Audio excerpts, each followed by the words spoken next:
And so we are live. So I want to say hi. I saw Patriot Barbecue, B from Patriot Barbecue, Andrew Wozniak. What's up, Captain Newbie? Oh, there's B.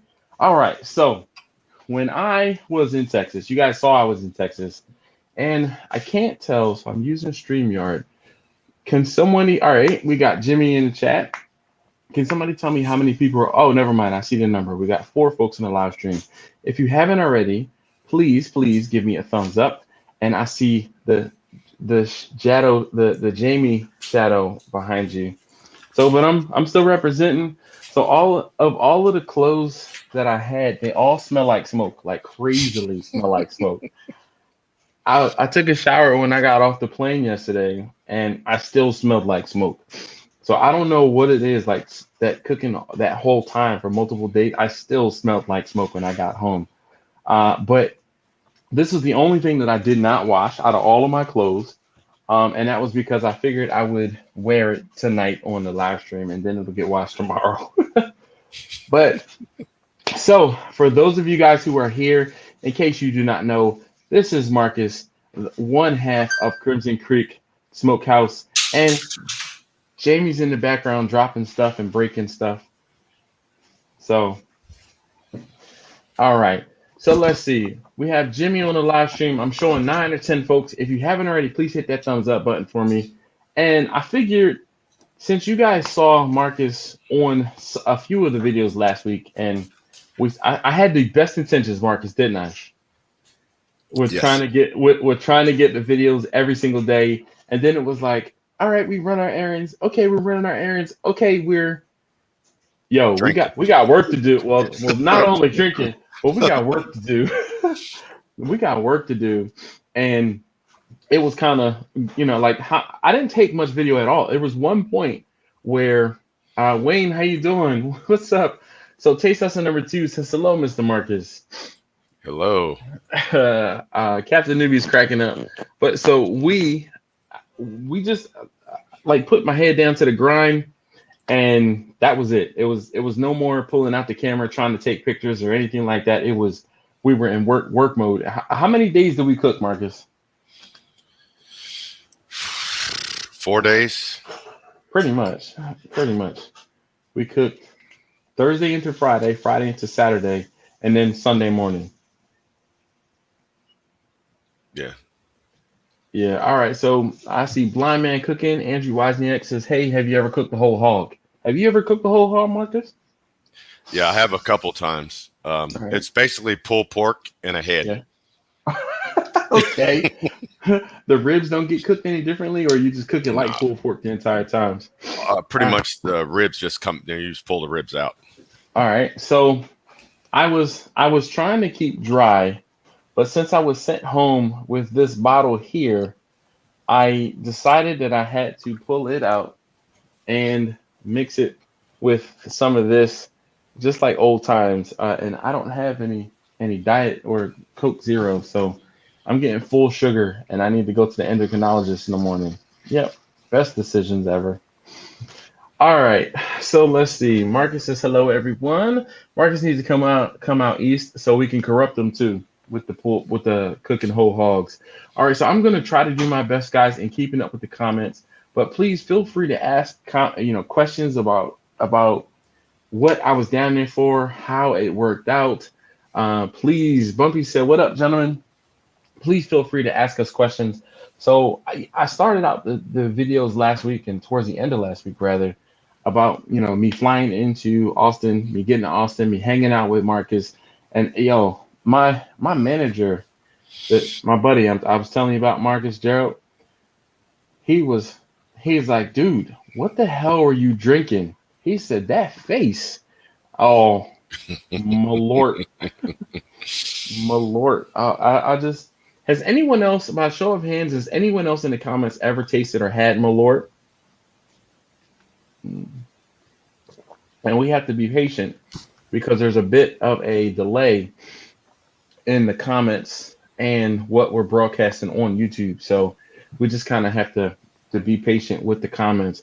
But has anyone ever heard of Malort aside from myself and maybe Jamie? Bowers Barbecue, what's going on? Nick Hart says negative. He's never heard of it. Chef Orel, how you doing this evening? So, in case you guys don't know, this is Marcus from Crimson Creek Barbecue, and Jamie's back there. Can she wave? It's gonna take a couple of seconds before. She ain't back there. Oh, I thought she was back there. I missed her. Get up. Katie Smooth says, "What's the best way to sample and select the signature barbecue sauce for your business?" Um, how would you answer that question? What's the best way to sample and select a signature barbecue sauce for your business? Just to try, probably, go to your local Walmart or grocery store and get 5 or 10 of them, do a little taste test, figure out which ones you like, figure what you don't like in them, and figure out what's in each one and go from there. Yeah, because barbecue sauces, especially are regional, just like seasonings. So what I like as far as barbecue sauce is going to be probably completely different than what, barbecue sauce would be like down in Texas or even in, I know Jimmy down in South Carolina, the barbecue sauce down there is way different than anything I'm doing here in Baltimore. Um, all right, so seems like she's trying to connect. All right, so let's see. Anyone else here? Bauer said he probably made a live stream. So, Marcus, how was the event? How was what we did over the weekend? It was awesome. Raised a lot of money for a friend of mine. Yes. We paid the price. Your liver paid the price. Hey, I'm still drinking, so you didn't kill me. Look, I did my best. you definitely did your best. You did your worst trying to kill me. That's what that was. All right, let's see. Yep. All right. So, hello. We have Jamie has joined us as well. I'm getting situated. I need to figure out how to I'm going to turn this off for a second. All right. I was going to say I can let me know when you're ready. Just like say something and I'll add you back. So, we did pay the price, but ultimately in the end we got it done. Mm-hmm. And it was for a good cause. A lot of people came out. A lot of people came together and worked towards one cause, as we did at the trailer. We had people from, Maryland, Houston, South Austin, San Antonio, all came up and helped out and yes, indeed, made it happen. It was a true collaborative event. We definitely did. We definitely did collaborate. So of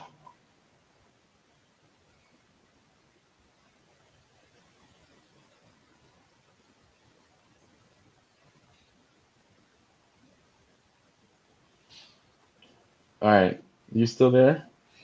Yeah, I'm here. All right. Dawn. Oh, hello, Dawn. How you doing? Dawn said the food was the best part. What was what did you learn most this weekend, Marcus?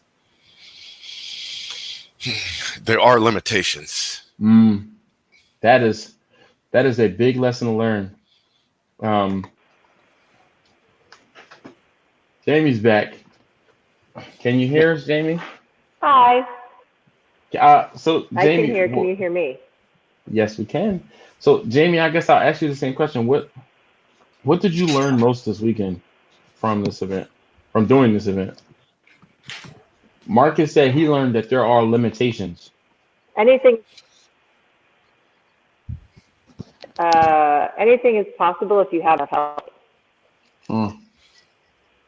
That's a good one too, because and to ask for help, to try to not do everything yourself, because I can be real precious about what I need to do, and that my way is the way, and accepting that somebody might have a better, more efficient way to do it, and to get out of the way and bring in helpers with experience, like you, like my service friends who helped in the kitchen. yes. And saying, here's what needs to happen. How are we going to get there? I don't care. I honestly don't care how we get to the end result. This is the end goal, is 600 are going to leave this kitchen by 3 o'clock. I do not have a precious way of how I think it needs to be done. I'm open to everybody's input. Suggestions. Yeah. Let's all work together and get it done.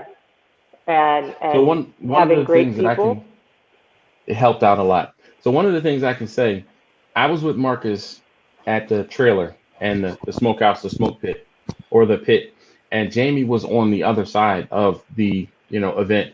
She was more the front of house, so she was preparing plates, getting everything together, and the face more or less of the food when or if there were people that were out there. So at some point during the event, once we sent all of the food and we were like, okay, we're good, we started to kind of like high five and stand around Marcus. And Marcus said to me, he said, hey, why don't you ride back with the last little bit of food and go check out what's going on at the event? And it hadn't even crossed my mind. So I went down and saw what was happening at the on the other side, and I was blown away at what you guys were doing down there. So Jamie, kudos to Dawn, Mia and her friends. Um, Lindsay, is her name Lindsay? Caleb and Fallon. Caleb and Fallon. I couldn't remember Fallon. All right. So let me real quick. Let me say hi. Dawn is here. How you doing, Dawn? We got Preston. Yeah, Preston is here. Hopefully PJ and Dino PJ are hanging out. Jimmy, I see your message and I will. I'll take care of that. Lou Calamanis is here, checking in from Sweet Lou's Barbecue in New Jersey. He says, "Good evening, Dash. What's going on?" Keith says, "Yo, just want to say thank you for being you, brother. You gave me some inspiration and guidance. I started a mobile barbecue pop-up business here in Boston called Pigpen's Barbecue. Well, if anybody's in the Boston area, you make sure you go see Keith with the Pigpen Barbecue. He said he's following me on Instagram as well. Yes, indeed. Preston said, look at Dash networking, my man. All right, so Captain Newbie reminded me to remind everyone, if you haven't and are not already, to please like and subscribe. So if you haven't given a thumbs up on this live stream or on this stream, please do. All right, so Bumpy says, so how much food did you guys move? Marcus, how much food? Wait. Hold on, Marcus. Before we start there, Jamie, how much coleslaw and baked beans did you make? Oh my God. A lot. A lot. I don't even remember how many. I don't even remember. I think it was like.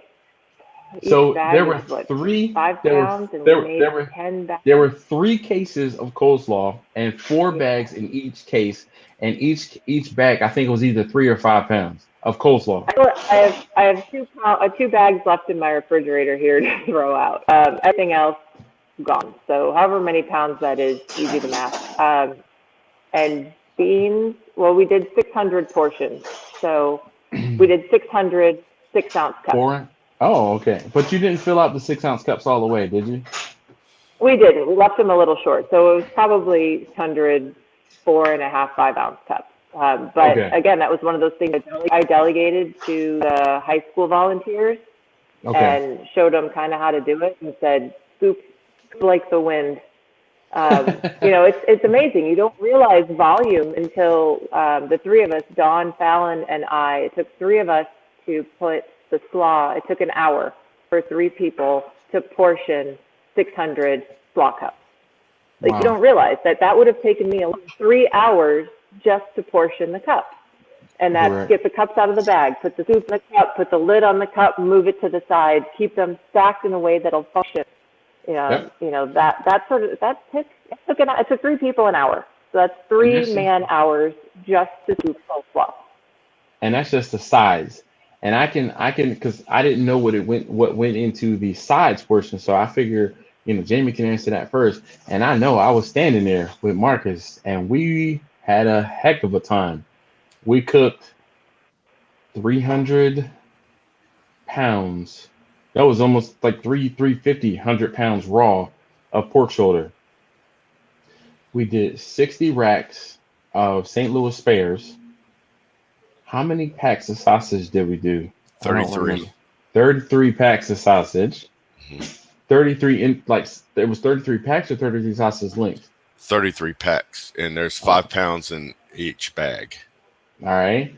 And then That was it. And then once we cooked the pork, we cooked the ribs, and then we had to, because they took so long to cook. That pork shoulder, this is the longest pork shoulder cook I've ever done. I don't know about you, Marcus. Yep. Yeah. So Keith says he has to make slaw for 750 people next week. Start now. Yeah. I like that answer. She says start now. And so one of the main things, we only had 4 hours to serve it all. We only had a 4-hour window to service all those people. If you had 8 to 10 hours, it would have been a heck of a lot easier. But you had 4 hours. Yeah. And that was really difficult because we also didn't know what to expect. Like, we didn't know how many people were going to be there in the beginning and how much food we had to have ready, drop dead 11 o'clock.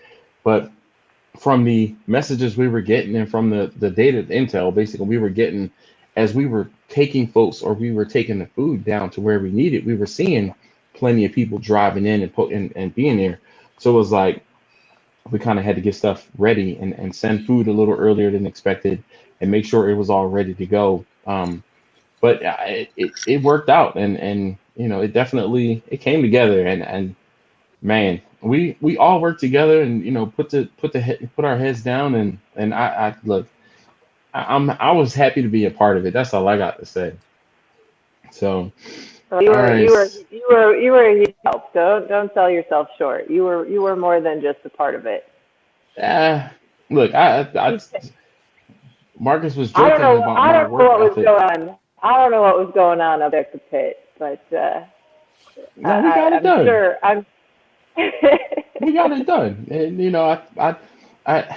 it was one of those things where we were just wet for 3 days. Yeah, it's just wet. I didn't even cold and wet. I didn't even talk about the rain. Like, no, someone needs to to find out how much rain Austin received from Wednesday until Saturday. And actually, it was probably until Sunday morning because it was still wet like Sunday morning when we went up to the trailer. So Joe Lamone says, hey, man, I like it just getting started with my own candy smokers. Hope to be up and flowing within the month. Well, good luck, sir. Preston said, man, we were moving some weight. Yes, indeed. We were definitely pushing. So what is something that I did while I was there that you will take away and try to improve upon and or keep doing from here on out? The way you stacked your ribs when they were wrapped up. Okay. That was a space saving and probably saved our rear ends. Yeah. Well, it saved your butts, right? Yeah. Yeah, I've never stacked ribs like that before, but it was efficient and it worked great. Oh boy, dude, that's twice so far. You know what? I think I have to drink. So one of the things that I was mentioning to Jamie and Marcus is because of the fact that I work by myself, I try to work as efficiently as possible. And there were things that I saw Marcus doing, and I'm like, you could do this a little better. Let's change this up. Let's do X, Y, and Z as opposed to A, B, D, E, X, Y, then go back to A before you get to Z. And I'm just like, let's tighten up the efficiency. And one of the things, so what Marcus is talking about with stacking the ribs is we bought rib racks to cook. Look, he said, uh-oh. Preston said, dash secrets incoming. So we bought rib racks because Marcus's pit is only, come on. All right, Marcus's pit is only so big. And we had 60 racks of ribs to cook on his pit. And Marcus typically, how many ribs do you typically cook in a service, Marcus? Less than 20 per day. All right. So we had to triple the amount of ribs that he was going to be cooking. And we didn't have triple the amount of space. So we went to Academy. So I saw Brian from Patriot Barbecue. He was talking about these rib racks from Academy. So we got some rib racks from Academy. And you could fit 8 ribs on that rack. And it'll be kind of floppy. So, but after you wrap the ribs up, we wrapped them all individually wrapped all the ribs tightly. When we put them back on the pit, so the rib rack was holding them like vertically. And I'm like, well, we can't really sacrifice the space and have the rib racks in there again. So what I did was I put rib in the back, and then I like a domino that was knocked over. I started stacking the ribs, just laying the ribs on top, so they were finished. They didn't need to have any sort of like special way that they were getting, heat. They just needed to take the heat, and that was one of the things that I showed Marcus, and he was like, "Oh, next time I have more ribs to do, I'm doing this right here." And actually, what you can do is, as opposed to spreading 20 ribs out on the entire pit, maybe you condense it to one side, and then you can cook something else. So. Preston said he was going to make a chicken joke, but I deleted it. The chicken joke about how I let that chicken spoil. That never gets old with Preston. Uh, Brian said, love those rib racks. There are space savers for sure. What's up, Kent? Kent says, Dash, you beautiful bastard. Right back at you, Kent. How you doing this evening? So, Jamie, is there something that you saw me do that you would want to? I mean, I know you had, I feel like you had the sides handled. Like you were moving with efficiency. And I went into the kitchen in the beginning, and I didn't tell you guys this. I went to the kitchen in the beginning. I was like, hey, Jamie, maybe you should move this. This is my domain. I was like, oh, okay. I'm what you were telling me to do was on the wrong side of the table. I'm sorry. You were looking at you were just so excited to offer your advice that you were on the wrong side of the table. You're absolutely right. They weren't finished setting up, and she was like, yeah. She was like, no, you're in my world. This cooler is going to be in your way. This cooler is going to be on the wrong side of the table. It's going to be in your way. No, you're on the wrong side of the table. Get out of my kitchen. And I promptly left. I did not stick around. Oh, no. Look, I completely understand. Look, it's so funny. I was telling Will, I said, okay, shoot. I said, that's not an argument I want to have. I said, I got 17 years in the game. I already know. So Marcus learned that lesson a long time ago. Yeah, don't get on the wrong side.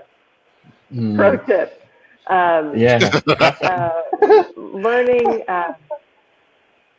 Hey, Laura. Definitely learned from you pacing and time management. How to schedule things out and learning timing and what can hold. And that you don't have to, and you shouldn't be finishing the cook at deadline. All right, so here's finishing the cook and then reheating to the deadline. There you go. The things that don't degrade, because you do get some degradation and you do have some quality loss at scale. And I understand why the big restaurants and the big people who are putting out a ton of food don't taste like your backyard cook, because at scale you lose a little in time and that degradation of the reheat. But if you cook things to done and you hold things the right way, you were bringing me ribs in the beginning and we're like, I don't know, they could be soft, use two hands. And I was like, these are perfect. Like we could be aggressive with them. They weren't falling apart. See, and I think they held up really, really well, and they were still tender and juicy, and the color was still right, and they looked good on the plate. And that's my big fear, right? Is that we're going to lose quality when we do that. And for the most part, with the exception of a rack or two here or there, the quality really held up. I still am eyes on every plate that goes out of our trailer. I'm still eyes on what went out of that kitchen, and it looked like the stuff we put out on the weekend. And the feedback was that it was as good as at the church. So that tells me a ton about what we can do in the future because I woke up that morning and said, there's no effing way I'm ever doing this again. And I walked out going, let's do it again. Do this. Like I know now how to do it, and it really comes down to staffing. It just comes down to having people to help, because it couldn't have been done with just the three of us. Having Keith, having Caleb up with you guys when it came down to crunch time, having Fallon and Dawn and Mia and her friends, and delegating. and not feeling like I have to do it all myself, but Yep. giving direction and saying, this is what I need you to do, trusting people Yes. to go do it, trust and verify, check in on it, make sure it's still going right, and then The let it go. verification part is key. And then let it go to the universe, and then it became just production assembly line where it was just go, go, go, go, Boom, go. boom, boom, boom, boom. Once you had a system And worked we out, did. everyone knew their role, and it was kind of boom. That was it. Yeah, we got the sides packed in their foam containers. I had those ready to just grab and go, and kept backfilling those with help so that they get cold. And then when it comes to service and something like that, even with coolers and Cambros, you're going to need more warmers than you think you do. So Especially if you're doing booze. one of the things that we were kind of up against the wall about. So you had beans, and you typically make beans in a small pot, and prepare them or make them in the trailer, and Yep, you and were fire able to them on the pit. use yeah. So and then you were able to use the warmer to, as she kept saying, thermalize, to cook the beans. And we had no idea how long it was going to take, and what was my solution to that? We did a test the night before with some dummy beans. We just dumped cans of beans into the warmer and then Yeah. turned that fricker up to high and stuck a Let thermopen in every 15 minutes just to see how long it took to actually get to temperature. Send it. So we knew Yes. how long it took, and I knew what was my drop dead time to make sure I had the warmers set up, filled, and ready to go. And then we pre-cooked off a lot of the things that I usually put ingredient-wise Yes. in beans, and pre-smoked some things that usually go into the beans. So I put that Okay. base in, loaded the beans into it, added the sauces that we put into it, and then cranked them up and hoped for the best. What was also fun is I did not realize how many amps those warmers pull, and I blew every breaker in that kitchen to start the day. And could not get any. I found 2 valid outlets and got 2 warmers going by unplugging the freezer and finding an outlet in another room, and got 2 warmers going. And then the rest of the warmers, I had to wait for the property owner to get there and rewire some breakers and run me some extension cords, and reset some external switches that I didn't have access to because the control panel in the room didn't reset them. So that was like the first obstacle at 6:30 in the morning was plan abort mission. We Yeah. can't So cook anything in. I know one of the things I've talked about before is doing a site survey, but you did a site survey and you looked at the space that you were going to be in, and it just did not. You didn't plug anything in. Say, okay, I'm gonna take all of these warmers and Yeah. plug them in. That's kind of difficult, and that's something that you learned right away. Yeah. So one Yeah, second, let and, me and we pause. and we got around it. All right, well, hold on one second. I gotta get caught up on the comments a little bit. When I'm just me, I go off on tangents and stuff, and I know how to. So let me try to catch. So Kent is here. I said hi to Kent. San Fran, Laura's here. Marcus, we got some kudos to your beard there. Definitely, I can tell you that like Marcus's beard, it is rather on point, and I'm like, man, I gotta keep mine looking okay just to catch up with Marcus's, because his is like shaped perfectly, where mine, like if I sleep on it wrong, it's like I get beard head. Marcus, oh yeah, Marcus talking to Preston, talking about I have a video or 2 on the beard. Gabriel says, "Sup, Bato?" Keith says, "So I need some advice on doing a 3-day." Oh crap! Uh-oh. Let me get back here. I need some advice on doing a 3-day concert that has 750 in attendance. Would you buy a generator and a refrigerator? Chet versus versus renting a refrigerator, and he has a 500-gallon smoker. So I made light out of it, and I talked about it in one of the videos, and I don't know when I'm going to start editing the next couple days or the past few days in Austin, but I made a joke, and I was like, you have a big cook when during the middle of the cook we had to go out and buy a refrigerator, and so Yeah. I mean, it was one of those things where we have the pit rolling, and we had to leave and go buy a refrigerator. And yeah, I've been there and done that before. This is my first big event, so I'm used to doing 100 people events easily. Keith, when is the event? I like Boston. Oh man, A that's one new thing for side sure. hustle for you, Josh. I'm listening. A new side What hustle did for you is a pitmaster on demand. I mean, on call, we'll just call. arsonist for hire. That's what I would be. I'd be arsonist for hire. All right, so Lou said that's one thing Dash Short taught me. Reheating is definitely a lifesaver and a time saver as long as it's done correctly. So one of the things I was telling Marcus on Sunday morning, once we had all of the food done, and it was like it's 10 o'clock and we're done. Like we are done. Everything was packaged, everything was ready to be sent, and I'm like, this is why we start early. This is why we start early so we don't have to rush. And it's one of those things where I hated rushing. Like I hated being up. I think the first time I had somebody like something go wrong and I was stuck and I was late, I was like, never again. I'm gonna start early.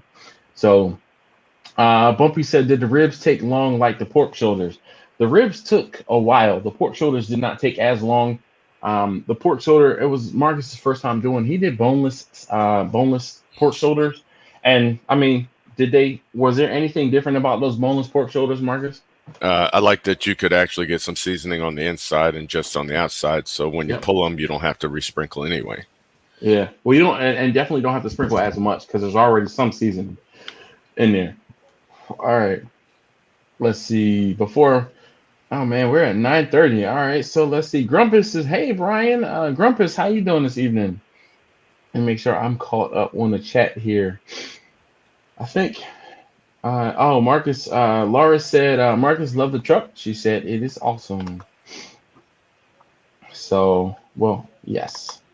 Thank you very much, guys. Sonny G, what's going on? How you doing this evening, sir? Let's catch up. Let's catch up. Keith says next weekend. Unfortunately, I can't go away next weekend.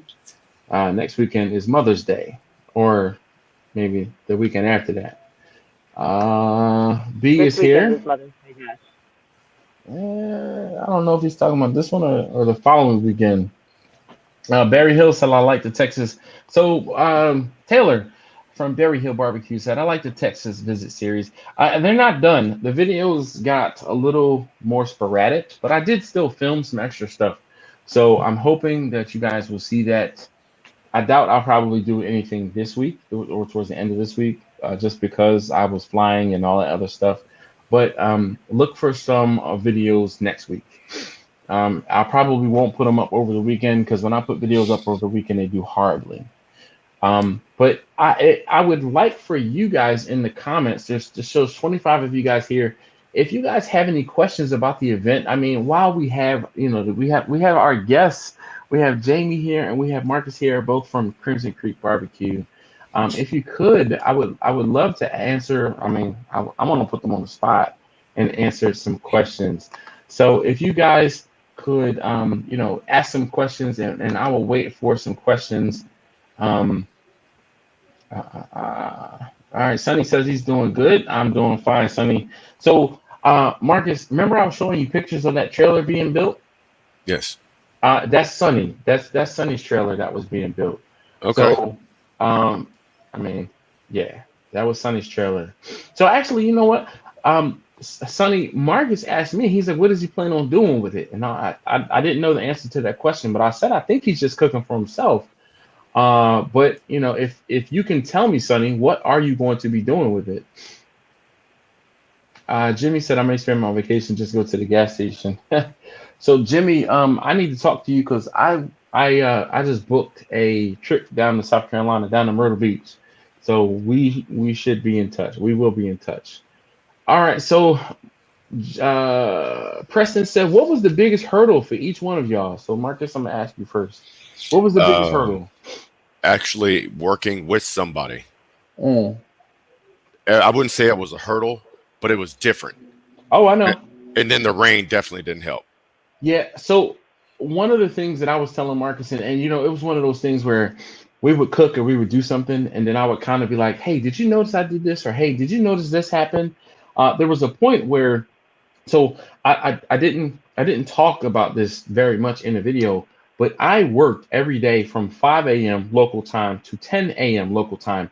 And then we kind of got our day started. So that's why you never really saw us in the house and things like that. I had already worked before I started working.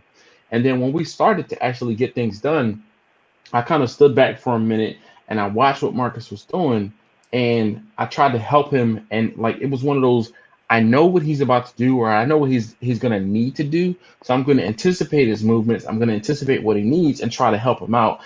So it was that silent communication. So you didn't even have to say what you needed.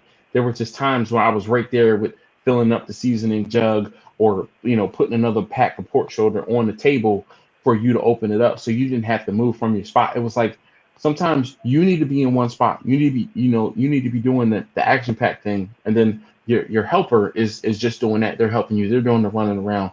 So you don't have to take gloves off. You don't have to touch multiple things dirty. So that's one of the things I took away and I hope you noticed. So Oh and yeah. I told him, I said, look, when or if you get some help, this is what you need to tell them to do. And Jamie, I guess same question for you. What did you, what was your biggest hurdle? Getting past the how much do we flip need? Like Mm, what is the volume estimating, and the estimating. anxiety of the estimating and then the anxiety of trying to envision what that much was going to look like, how much it was going to take to pull it off. And because I'm gonna that's get my some world, is ice. I'll the be right back. logistics part of it. All right, so Um, I can tell you, Jamie, that okay. never goes away. Um, That never goes away. It Oh, doesn't. I know You, that was the part that I couldn't wrap my head around logistically how we were going to achieve it all and how long it was what's it physically going to take to do, and then settling on some decisions like we're not going to serve this buffet style from a buffet line, which was originally our plan, but then when we realized this is 600 people have to be fed in a 4-hour window, yeah, and this isn't like a wedding where it's time to eat, everybody get in line and yes, go. This is going to be over 4 consecutive hours of people coming and going and, oh, I'm not hungry yet. Oh, it's time to eat. Oh, are they eating? Let's go eat. Oh, we've got VIP tables that need food now. So the having to change plans to say, okay, no, we cannot do this buffet style. It's not going to work this way. We need to do it as boxes, and then we have to time these boxes to make sure that we still don't have a line, but that we don't yeah. pack them so early that things get cold. So that flow and figuring that out, and then having your idea of how it's going to go, and the anxiety, at least for me, of thinking about it and overthinking about it, because I love to overthink on something, and Understand. then seeing how it actually happens. Yes. Next time, I won't have that anxiety. I know now. I know what it Yep. looks like. I know how And it's going to get done, it's and I know how much staffing I need to pull it off. it's a tough pill to swallow and a hard lesson learned. That's for sure. But you know what? I think And I I think you guys did, and I mean, no thank you guys, both of you, like kudos to you. You guys did an amazing job, seriously getting this done. I know when I did the biggest event I did, I didn't have as much help as you guys did, and wow. So let me just answer Laura's question. She asked, "Do you guys have a YouTube channel?" No, they don't have a YouTube channel yet, but you can definitely follow them on Instagram. Is one of the best ways to follow them on Instagram, and I'm putting their Instagram CrimsonCreekBBQ. Just making sure I have it spelled correctly because yeah. All right. So let's so see. Marcus has Preston. gotten much more comfortable at being on camera, so the YouTube channel could be just around the corner. No, that's why I need some more ice. I'll be right back. Damn it. He waited for me to go and get my own ice, and then he had to get up and get his. So now we can talk about him since he's not here. He can't hear me. um, so We have nothing let's but love for the man. He was oh he man. was calm, cool, and collected all week long. He really was. So it's so funny that Laura, you ask about Was a he? YouTube channel. Was he though? Yo, he got much better. He got much better. The first, like when I feel like I accosted him at the airport, and I'm like, get your ass out this van, give me a hug, and he was like, oh, okay. And then, we get to talking, and then like the first morning and the second morning and the third morning. So you guys who are gonna watch the videos, you guys obviously haven't seen that yet, but he got more comfortable as the week got went on, and after like day 3 or day 4. I noticed and I told him, I said, you're getting more comfortable on camera, which is great. So Blind Man Cooking says, was this It's a their drinking first? game. You have to drink Oh, for as every time what? every time Marcus says absolutely. Oh. Wait, I'm drinking in anticipation. So Blind Man Cooking says, was this their first huge event? No. Marcus? Well, when you No? consider huge, I mean, we've done 150, 200 person weddings before, but it was Right. totally different. Yeah. Um, Yeah. but this was probably our single biggest single event Event. since it was a fundraiser. And so, yeah, this would probably be the biggest one we've done, other than the All right. Austin Rodeo. But again, they're a totally different animal. Yeah. All right. So see, Sonny said I'm going to sell some food. So Sonny said he's going to be selling food on his trailer. Preston says, does anyone have restaurant experience, and how does your answer um, think affects you now? So do you have restaurant experience? Either one of you guys have restaurant experience? We've did pop-ups in bars in And as much Austin. as I've been in restaurants, yes.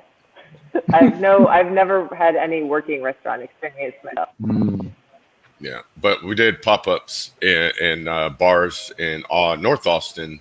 On their days that were closed, we'd pop in and do some fried catfish or we did one. It was a Saturday. It was a barbecue, and Sunday it was soul food, and that's pretty much it. Other than that, catering.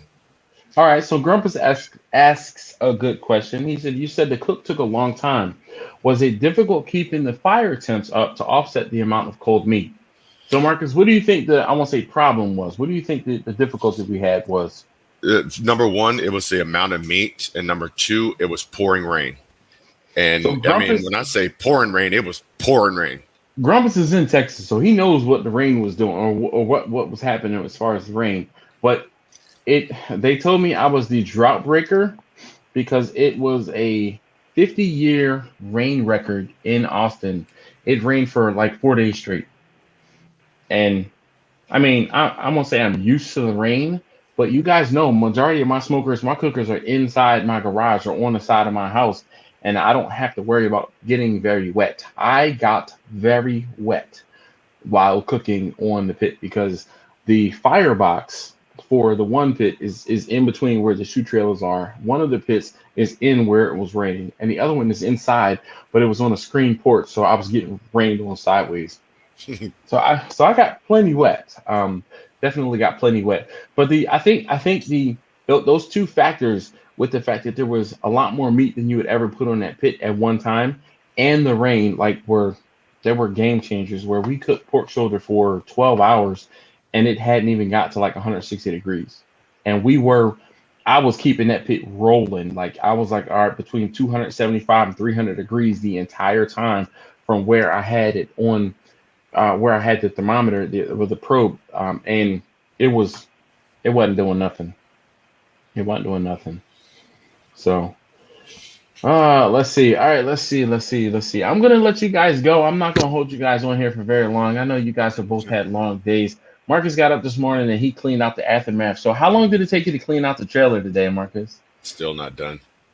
And I just want to apologize again for not being there to be able to help you clean out the trailer. Okay.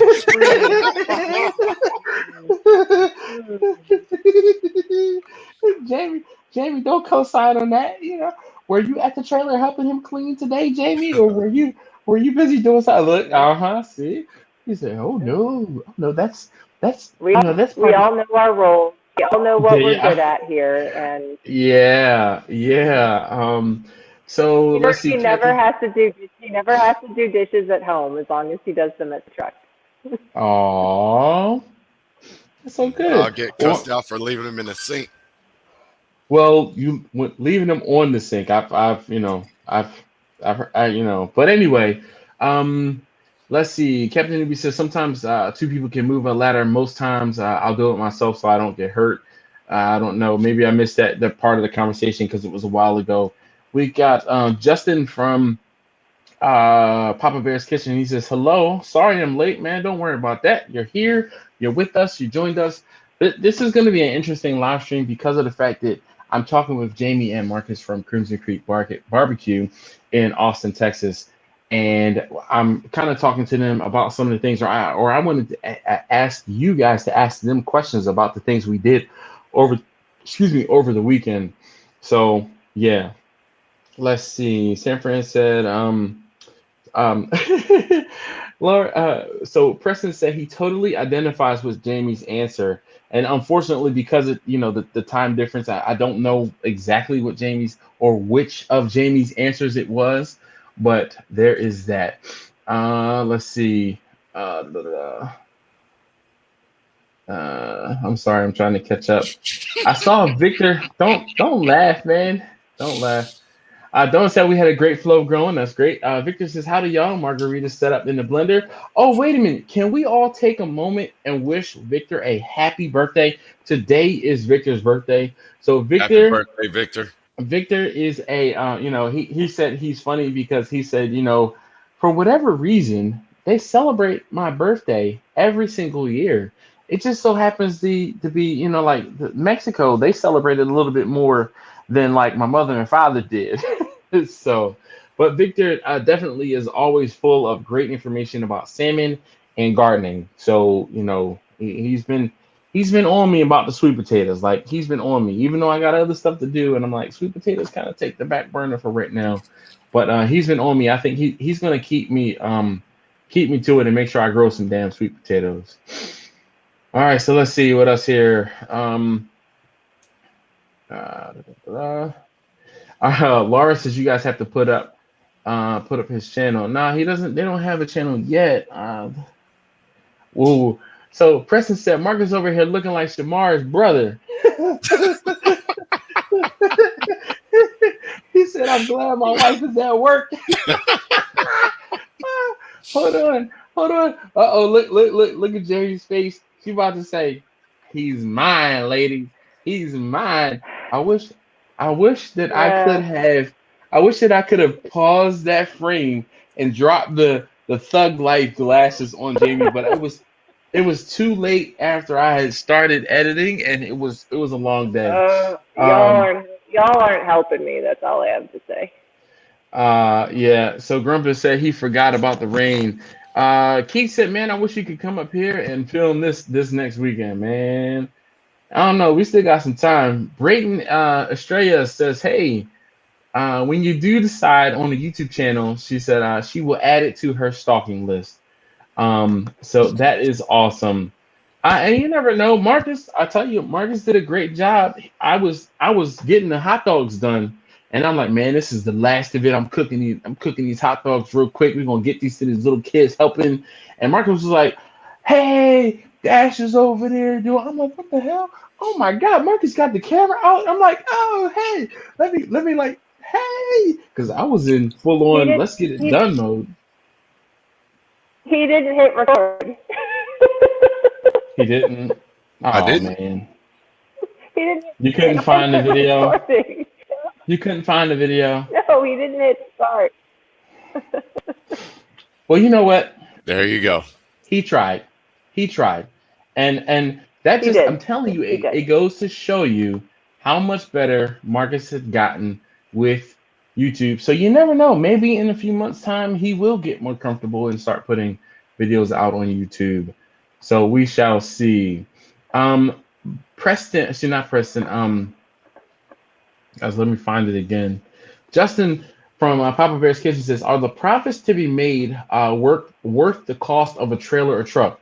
So, Marcus, do you remember me talking about someone asking about where they could get baby back ribs? Because I was in a little group message. That Oh yeah. was Justin. Justin, I mean, we're rolling down the road, and I was headed to the airport. While he was asking, he created a little group on Instagram, and he says, "Hey, has anybody noticed that the ribs at Restaurant Depot are kind of going down and getting crappy?" And Marcus is like, "Man, are they?" And they're just getting more expensive. Marcus, what did you find out today? He sent me a message today about the ribeyes. Yeah. So the tomahawk ribeyes we generally get for $9.99 a pound. Mm-hmm. And today I went and they were getting close to $15, and that's a change of 5 days. Yeah, yeah. And they're no bigger. They're just the same ones. Just probably were still in the freezer. Yeah. So Brian, Brian from Patriot Barbecue says Marcus was telling us about a guy who's banking $400,000 a year from his truck. That guy was the trailer we visited. So if you guys are following me on Instagram, you can know now. Okay, of course that's speculation. We don't know that number for sure, but I mean, in a teeny little trailer on the side of the road, he's making some decent money. Um, so let me hide this. Yeah. All right. Oh, and actually, while I'm thinking about it, um, B came up to Austin and he met with us and we got to hang out with B. So there are some pictures of us online and he was in the video. So thank you, Brian, very much for coming out and hanging out with us. All right. So Victor says the evaporation rate when rain is amazing. This is my experience from Great Pacific Northwest. We count days. It doesn't rain. So Bumpy says, Dash, did I learn anything? Yes, I did. I learned that I too need to get more help. That is the main thing that I learned. The amount of help that Jamie and Marcus had was amazing. Like, when you're doing something and you have people that are coming out just like to show you love and aren't worrying about getting paid and they're just kind of doing it to help. It was truly a sight to be seen.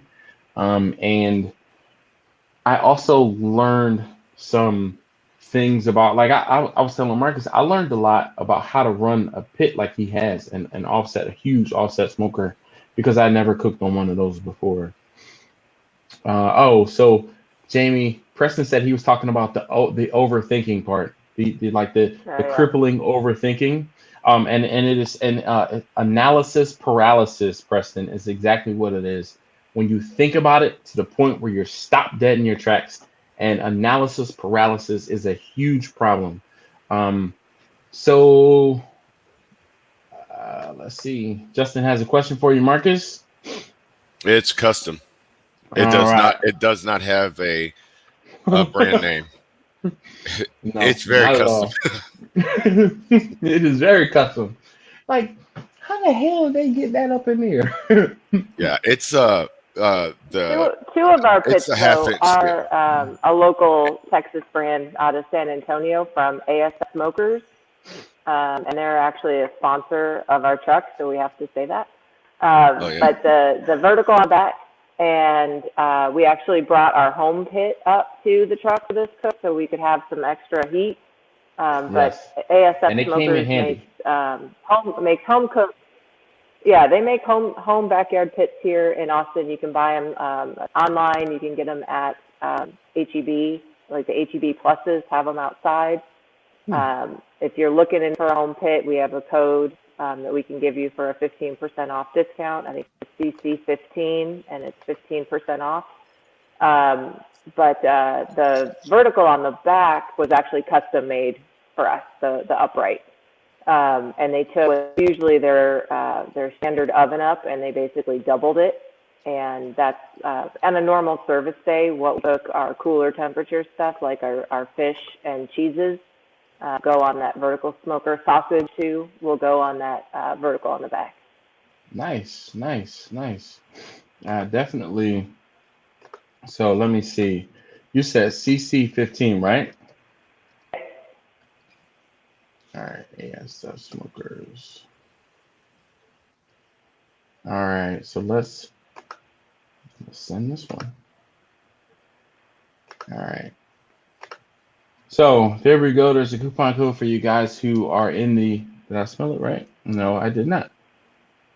There's sorry. The M Yeah, in smokers should not be capitalized. Just it trying to should be. help That out works. there. It does work, and the If any, capitalization doesn't matter. if So anybody in this Texas area are hunters and you're familiar with ASF feeders, they make deers and other hunting equipment. They also make smokers out of that same place in San Antonio. So ASF feeders are all seasons feeders and okay. ASF smokers. All right, so Mimi is here. Hi, Mimi. I didn't get a chance to say hi to you earlier. Everybody is saying hi to, or happy birthday to Victor because I am so far behind on the comments. I am like 10 minutes behind. Um, what up? We have Rob from Mr. Homeowner and Cooking in DIY. So let's see. I have your sweet potato plants ready to send. Oh, Victor is going to be sending me. He's going to be sending me some sweet potato plants. So hopefully, um, Mimi said Marcus is fire. Uh-oh. Hey, Um, get on. all right. So Victor said Victor said thank you everyone for the birthday cheer. Greatly appreciated. So look at him with the smiley face, the thumbs up, and a margarita. He's got a margarita in hand, so you know what? I'm gonna drink to that. So cheers, Victor. Happy birthday, sir. Mm. All right. Keith said the meats look like a stock market. Let's see. I'm trying to catch up. I'm so sorry. Look, Sam Preston said, by our powers combined. That was exactly what we did. We kind of each had our strengths. And yeah. Oh, Victor said, hey, how about them chicken wing prices? Now that's something to bitch about. He said, Oh, damn. Yeah, we're not gonna talk about that because we went in and looked at chicken wings on one day and they were like 197, 198, and the next day they were 219. And I was like, yo, do you see the price of these chicken wings? Um, so Keith said he has a 500-gallon smoker, and I'm sorry. Keith said meats are like the stock market now. Oh man, it's crazy. Uh, Keith said his 500-gallon smoker, excuse me, is reverse flow. I've cooked on reverse flows a lot. But right now, I mean, I learned a lot in the 3 or 4 days cooking on that offset. Um, Marcus is going to help me design something that's going to be pretty kick ass. And he's like, I'm gonna design it. You're gonna build it. I'm like, we'll see. Um, all right. So Captain Newbie says I cannot thank you guys enough for sharing. Question for the guests. Oh, here we go. What's your favorite protein to cook, and what do you think you do best?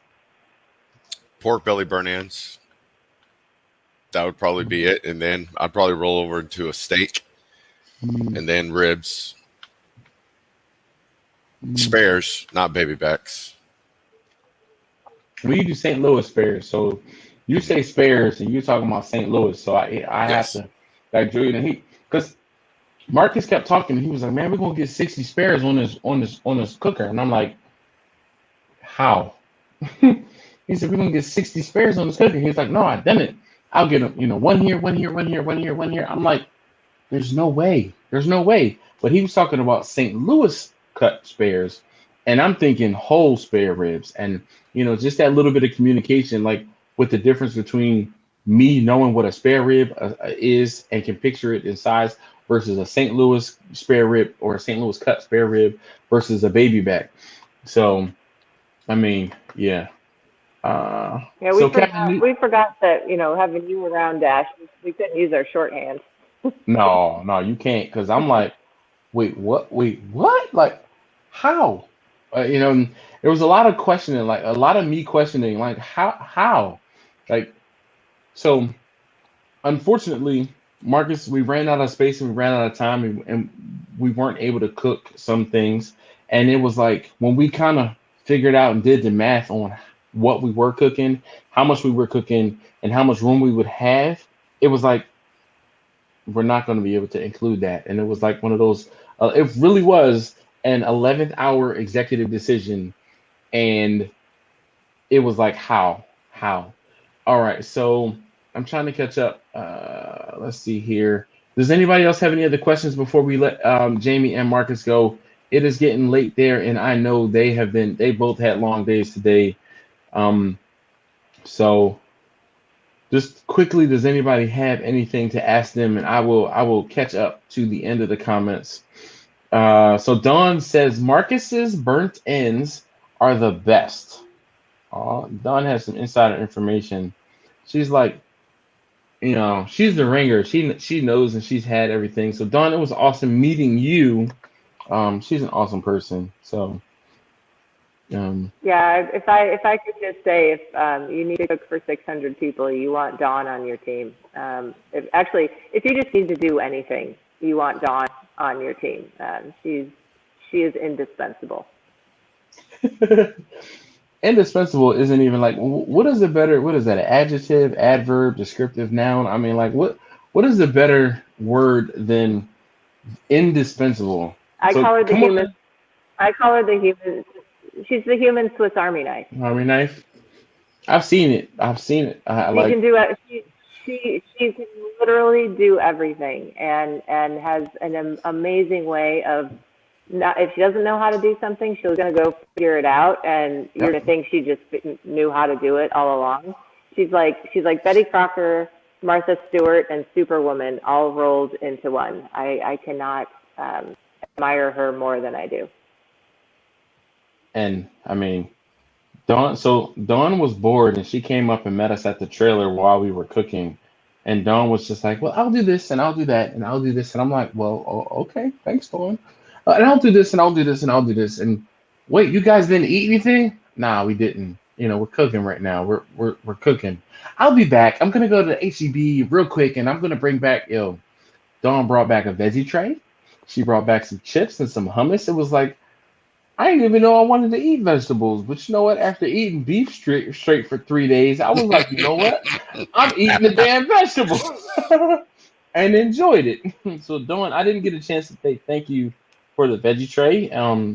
But it was dope. Like I ate the whole veggie tray by myself. um, man, yeah, it was Did you really good. you see Grumpus's question? Let's see here. So how long after an event like this are Jamie and Marcus ready to eat a plate of barbecue again? So what's so funny? I said this to Marcus when we were sitting at Brown's. He took one piece of brisket, and I said, "Damn, that's probably the most brisket you had in years, isn't it?" He was like, as he took a nibble of the piece of brisket, he was like, "Yeah, it is. Yeah, it is." But I was telling It's Brian, not. it's not what, Jamie. I'm sorry. Oh, I'm sorry. It's not even the big event. It's just we cook it every weekend, so we don't eat it a lot. Yeah. And I'm a Coming from a vegetarian. vegetarian. We're not going to talk about that. We're not going to talk about dietary restrictions, Mark. We are not going to shame dietary restrictions. And I'm going to tell the 27 of you guys that are on this live stream, I ate pork this weekend. Not just once, but a few times over the weekend. So and it's just one of those things where that's not something I eat very often. For sure, I can count on one hand how many times I have pork in a year. I used up like 3 or 4 fingers of pork this weekend. That's all I got to say. Oh, can Uh-oh. can I bring up Well, the Can I bring up the stuff that was in the beverage? yeah. Go ahead. So Dash had fried okra Yeah. and Dash had pickled okra Yes. So this I weekend. saw Laura ask something about okra. Oh, wait, that's the wrong one. Here it is. So was okra on the veggie tray, Dash? So no, okra was not on the veggie tray. It was sugar snap peas, carrots, broccoli. I feel like there was something else on it. Um, hmm. And Oh, celery, and there was like a fruit dip. But I'm telling you, I ate some of that okra fried. It was not bad. And I had some pickled okra in the most interesting Bloody Mary drink I have ever had. It had and it was a spicy Bloody Mary, and I think I did okay. Marcus and some of the other folks that were around the bar were impressed at me ordering it a level 6 heat out of 10. Yeah, Marcus. Look at this. Look at this. Look at these comments. All right. I mean, yeah. Trust me. My whole thing was this: while I was on vacation and while I was being, like Marcus and Jamie were such excellent hosts, I was not going to say no. And I was going to. Oh wait, Marcus, tell them what else I ate. Tell them what else I ate. What did I eat for breakfast yesterday? He had eggs and rice, but the eggs yellow was runny. The yolk of the eggs was running. And he ate it. Would I eat eggs and rice again? Sure. Would I eat runny eggs and rice again? Hopefully not. So I guess Marcus, where or how did that come about? I want to ask you that. And as a kid, that was just something I had, Sunday mornings for breakfast, eggs and So rice. so I was talking to my wife about that, and she was like, "Is Marcus like someone in Marcus's family Asian? Like, cause rice and eggs like that would be something that she would, you know, Oh, that's no, straight eastern part of Oklahoma stuff right there. what?" Hmm. She was like, is his mother or like grandmother or something Filipino? Like eggs and rice? Mm-mm. Native. Man, no. B said runny eggs are the best. Now you know. Marcus, did I eat all of the runny eggs? Yes. I had it. No, I didn't. I You didn't. had a little bit left. But to be fair, and this is one of those things. Marcus and I found a show on Amazon Prime, Louder Milk. Oh my Yo, God. we were watching Louder Milk, and it was hilarious. Jamie had the unfortunate pleasure of listening in to Louder Milk, and yeah, so we I were still watching am. TV. He's still going. Yeah, I He's heard he had a still few watching shows. it. I heard. It's So Justin it's said he officially couldn't. a binge. Oh, look, I'm gonna like after this. I know that I'm gonna be watching it more tonight. So Justin said he couldn't imagine life without pork. Yeah, yeah. Look, Crumpus said Dash ain't eating liquid. Jazz eating liquid chicken. Yes, I ate liquid chicken. And you know what? Again, it wasn't the worst thing I've ever eaten. Oh, it wasn't the worst thing I had all weekend. Okay? It was not the worst thing I had all weekend. Let me just put it that way. But it was definitely not my thing. And it's not even a mind over matter. Like scientifically, salmonella in the raw eggs or undercooked eggs is what I like in the back of my mind. That's the problem. So it's not even a texture thing. It's just a food safety thing. So I mean, yeah. Look, see, I knew I liked Justin for a reason. He said runny eggs, no thanks. All right, so we can say hi to Kirk. He says, "Hey yo, what's a happening?" So, all right. So I'm gonna Jamie Marcus. I know Jamie, you had a long day. I don't want to hold you on longer than hold you hostage. If you are ready to go to bed, yes, right back at you. If you are ready to go to bed, then I will let you off the hook, and I'm gonna hold Marcus on for a while, because All right. all right. I know he can burn Uh, at both ends. He doesn't have anything to do tomorrow but cook pork shoulder. Oh yeah, but cook pork shoulder probably. I'll say the same thing to you that I said every time you left the house. Dash, Yes. you're in Yes. charge. Make good Make good decisions. and make good choices. Yes. Make it. Oh, make good choices. I was gonna say decisions. Make good Make choices. I will. make I will. good Trust choices. me. I could. I kept that in mind, and so. Sorry. Before I let you go. So Jamie, I knew that I was going to be away from my wife, and that means basically that I could drink as much as I wanted to. But I didn't drink as much as I wanted to because I didn't want to get like fall down, stumble drunk, and embarrass myself. So I made good choices every single day. And you know, my liver is still Okay. alive, you know, because of it. So thank you It guys so was, very much. I Thank you, figured it Jamie. was one of those. Yes. Good night, you guys. Everybody else, I'll see you back in the comments where I belong. Take care, you guys. We'll see you later. All right. Thank you, again, Jamie. All right, Marcus. So now that Jamie's gone. All right. So what happened was, So remember when so it's so funny, right? So like I was telling my guy, my buddy Gerald, he's like, so you didn't know them, right? I was like, nah. And they just let you in their house. And I'm like, yep. go. I'm like, he's, he's like, it's one of those things where it's like, I didn't know if y'all were going to kill me, and I didn't know if, and vice versa, if y'all were going to kill me or I was going to kill y'all. So there was an equal amount of trust there. But it was funny just thinking about I was thinking about when Jamie took me back to the house and she's like, all right, go like change and get some dry clothes. So I changed and I'm like, all right, I'm ready to head back up to the trailer. And she said, hey, are you guys at each other's throats yet? And I'm like, at each other's throats? Man, we started like answering each other's sentences and commenting and laughing on the same stuff. Because remember, we were sitting at the trailer and that motorcycle went by. So we're sitting at the trailer and we got the trailer open and the windows open and just like raining and we hear this motorcycle go wham wham and then it was like wham wham wham and I was like five and at the same time I said five, Marcus was like shift. You got one. And we busted out laughing and we were cracking up for quite a long time. Definitely it was like, are we sick of each other? Yeah, we starting to answer each other's questions and start to think alike. And I mean, we were laughing at the same stuff and didn't even have to use words. It was definitely a great time. So it was definitely a great time. But I will say this, Dash, you did get off the hook from the rabbit. Oh yeah, well, I wasn't mentioning the damn rabbit. You think I'm crazy? This mug.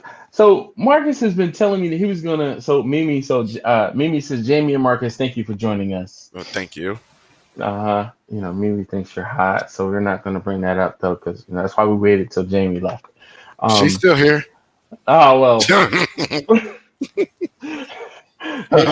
She's mine. He's mine, ladies. Like I said, if I could have edited the thug life, those glasses on her head and throwing that frame, I would have, but it was too late.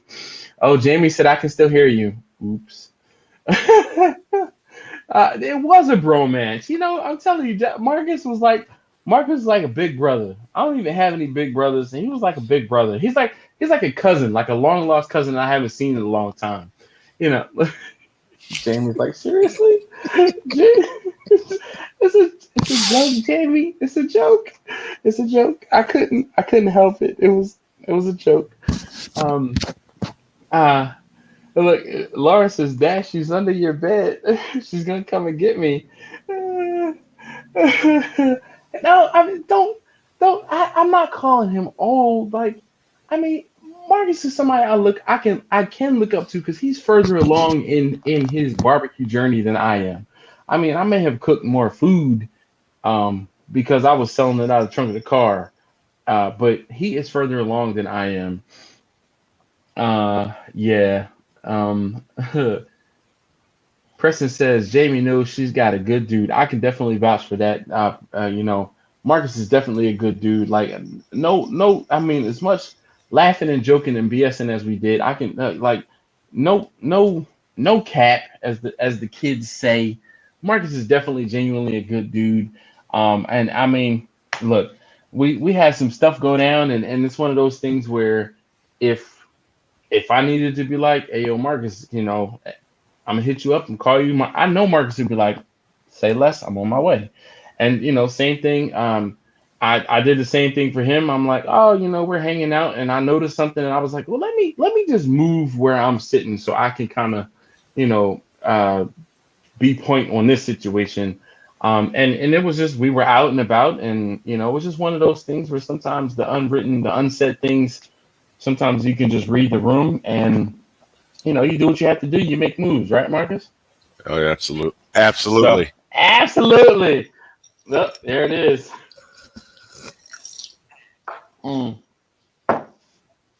Man, we hey Marcus, fits you, okay? So, all right, okay. Well played, my friend. Well played. You know, it's a great day when you have inside jokes. And those inside jokes will probably last forever. No, probably they'll last forever. So if you guys didn't see, I actually reposted Jamie, you know, she tried to make me water my beard with this huge sappy post that she put on Instagram. And I mean, I was just like, I'm sitting there reading it in the truck, you know, as we're in the stabbing cabin as we're headed to um get donuts and then head to the airport. And I'm just like, man, yeah, Victor peeped it. Victor peeped it. He said, read between the lines. Yes, indeed. So Jamie said, everybody drink. All right. So, you know, she says, yeah, we know that meant drink because he said, Well, what is time the, out. what? Oh, you need more ice? Oh, boy. All right. So, while we still have Marcus, and you know, one of the things, Marcus is still awake because usually Marcus is asleep by now. He's usually asleep by the second hour of the live stream. So, does anybody have any other questions for Marcus? Does anybody have any other questions for me about, you know, me going down to Austin this weekend or this past week? Jeez. So, you know, you guys in the you guys in the comments. Um, Keith says, I'm going to message you on Instagram to see what it would take for a collaboration. So, Marcus, what does it take to get me to come and to be out there? So, what does it take?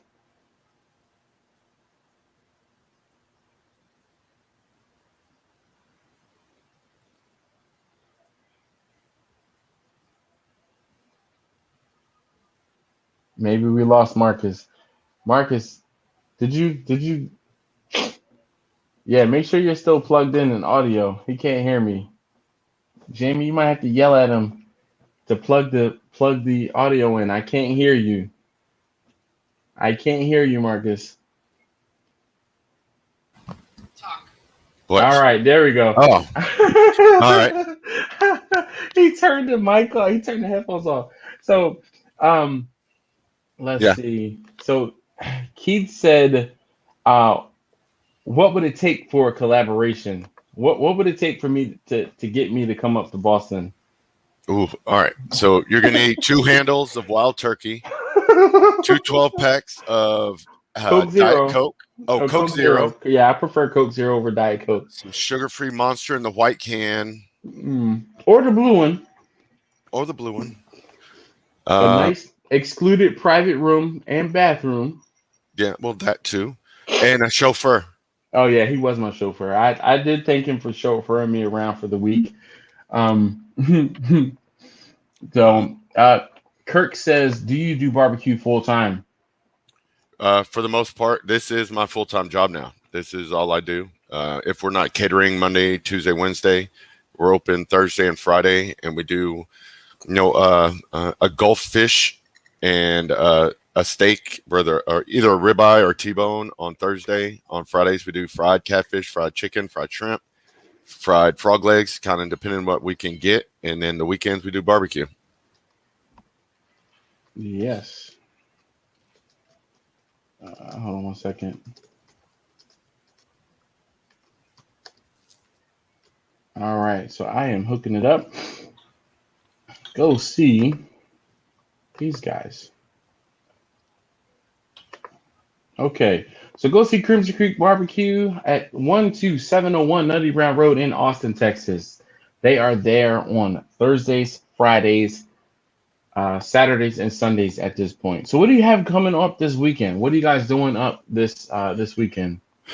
This weekend, we're doing regular barbecue on Saturday. On Sunday, where it's Mother's Day, so we're going to have a crawfish boil, It'll be our last one, and we have tomahawks that getting close to 48-ish plus pounds, Wow. and salmon for Mother's Day.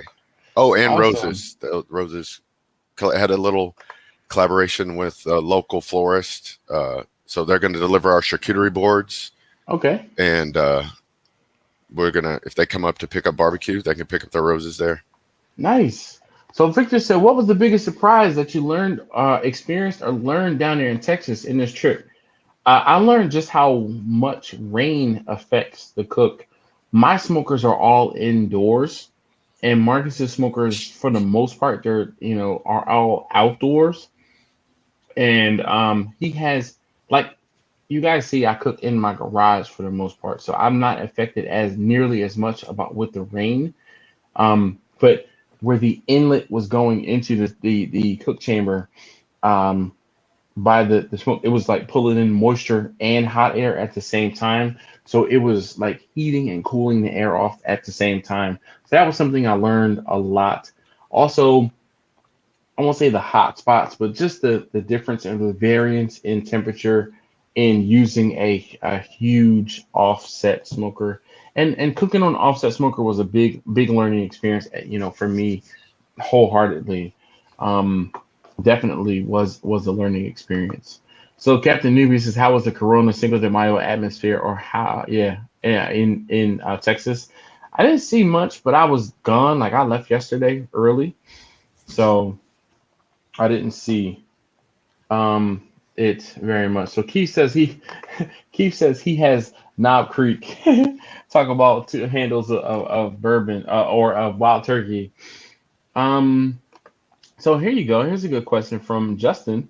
He says, "Does Crimson Creek compete in any barbecue comps? If so, make some YouTube videos."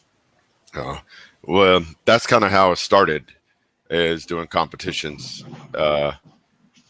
And at the time, I think it's called SCA now, where you do the It is. states. Yep.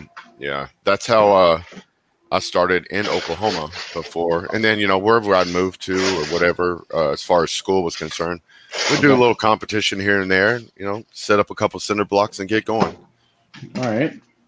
Yeah, I saw pictures, and you got to pardon me. I had to go and get some more ice. But I saw some pictures of Marcus's competition uh, pit on the trailer and his littlest helper. Um, so that was pretty awesome. Uh, so Preston said, define a pop up. What was a pop up for you? What did a pop up look like for you? So we had a few bars that I frequented, and their kitchens were closed 2 days a week. Why? Why? Because they have to give their cooks 2 days off. So one Oh, of them yeah. was Saturday, Sunday, and one of them was a Sunday, Monday. So just kind of went back and forth, and just Okay. like I said, I'd like to do like a barbecue thing, and then a soul food thing on a Sunday, and it worked out pretty good. So then just bounced around, and then a couple other bars like, hey, we have some extra space, and then that kind of got me a little more energized because at the time building apartments, and so So you would think that they would have enough staff to span 7 days, but that they wouldn't just shut down the kitchen. like the bar that we went to. Mhm. It's not that this is a bar that has a really tiny kitchen on it, just Oh, enough to throw out some French fries and a hamburger or two. okay, okay. Yeah. All right. So let's see. All right. So here's another good question. Bumpy said, "How did you get into barbecue?" Oh wow.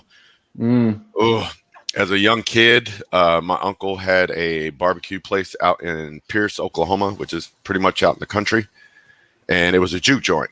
And to keep my All of little Oklahoma is a country. so for me to keep my little tail out of grown folk business, he gave me this poker and had me go in the back and tend his pits for him. He didn't really need it done, but he'd give me a couple chicken legs and I was good to go. And that was my favorite part of the chicken, because that's the only part of chicken I ate as a kid is Mm. a chicken leg. Well, you can eat all the chicken legs that come off the chickens that I will not. I don't do legs. I don't do leg quarters. Give me chicken breasts and give me chicken wings. I was traumatized by bringing 40 pounds of chicken into the house and having to separate them as a kid. Uh, Mm-mm. My mom used to go to the was a like a meat distributor, a butcher basically. It was called Mount Airy Meats in Philadelphia. If anybody is familiar with Mount Airy Meats, she used to go and she used to get like a case of chicken. It was 40 pounds of chicken, and it used to cost her less than like I feel like it was like $25, $30 back in the day, if that. And she would come home, and I had to get the box of 40 pounds of chicken out the trunk of her car, and then put it. We had a washer and dryer in the basement and a utility sink, and I used to dump the box into the utility sink. Of course, I had to clean the sink out first, all that stuff. But dumped the chicken out half frozen, and then this was before. Now, how many folks remember storage bags with the zip ties? With the zip ties before there was zip locks on the bag. ugh, Anybody comment below? Okay. And I used to have to put two leg quarters into each bag, and don't poke no holes in those bags either, because you don't want that juice and stuff dripping out all in the freezer. And there was a utility sink. I put two leg quarters in the bag, twist it up, twist tie it up, and then put it into the freezer. And mm. I feel like I did that once a month, but we had fried leg quarters every single Sunday. And right now, you couldn't pay me to eat leg quarters. Like I'll eat chicken thighs, that's like the extent. I don't do chicken legs. So mm, you can have my legs, Marcus. all right, My thank you, chicken sir. legs, no Much problem. appreciated. So, uh, Justin says, "Does that ice machine ever run out?" So no, there's a nice reservoir on the ice machine, and as long as you keep the reservoir full. And actually, you don't even have to use the reservoir. If you fill up the water under the bucket, the water that's in the bucket will fill up the container. So as long as you put water in there, you're fine. And they were giving me grief about saying water all weekend too, or all week. So water, water. Yeah, All right. So Kirk had I saw Kirk's comment and it scrolled by. So hold on, let's see. Kirk was talking about how he has been getting busy. He says, "I'm getting overwhelmed with caterers and now breweries that want me to come in almost full time. Is getting to the point where taking all these gigs will affect my 9 to 5." Well, Kirk, what you need to do is maybe take some time off. If you have time off, maybe take time off 1 day a week and do a cook. And if you can make enough money doing the catering, doing the barbecue, maybe you take a leave of absence for a little while from your job to make sure it can work out. And then maybe you just stop working, riding in one of them transit vans and get to slanging barbecue full time. I mean, I know a guy that might be willing to come and travel for 2 or 3 hours to help you out if you have a really big event. Um, All right, so Captain Newbie says, "Well, that's now that you get these wonderful people on camera, used to the camera life. Maybe you'll get a YouTube channel. I don't know, Marcus. What do you say?" Me? No, it's not my thing.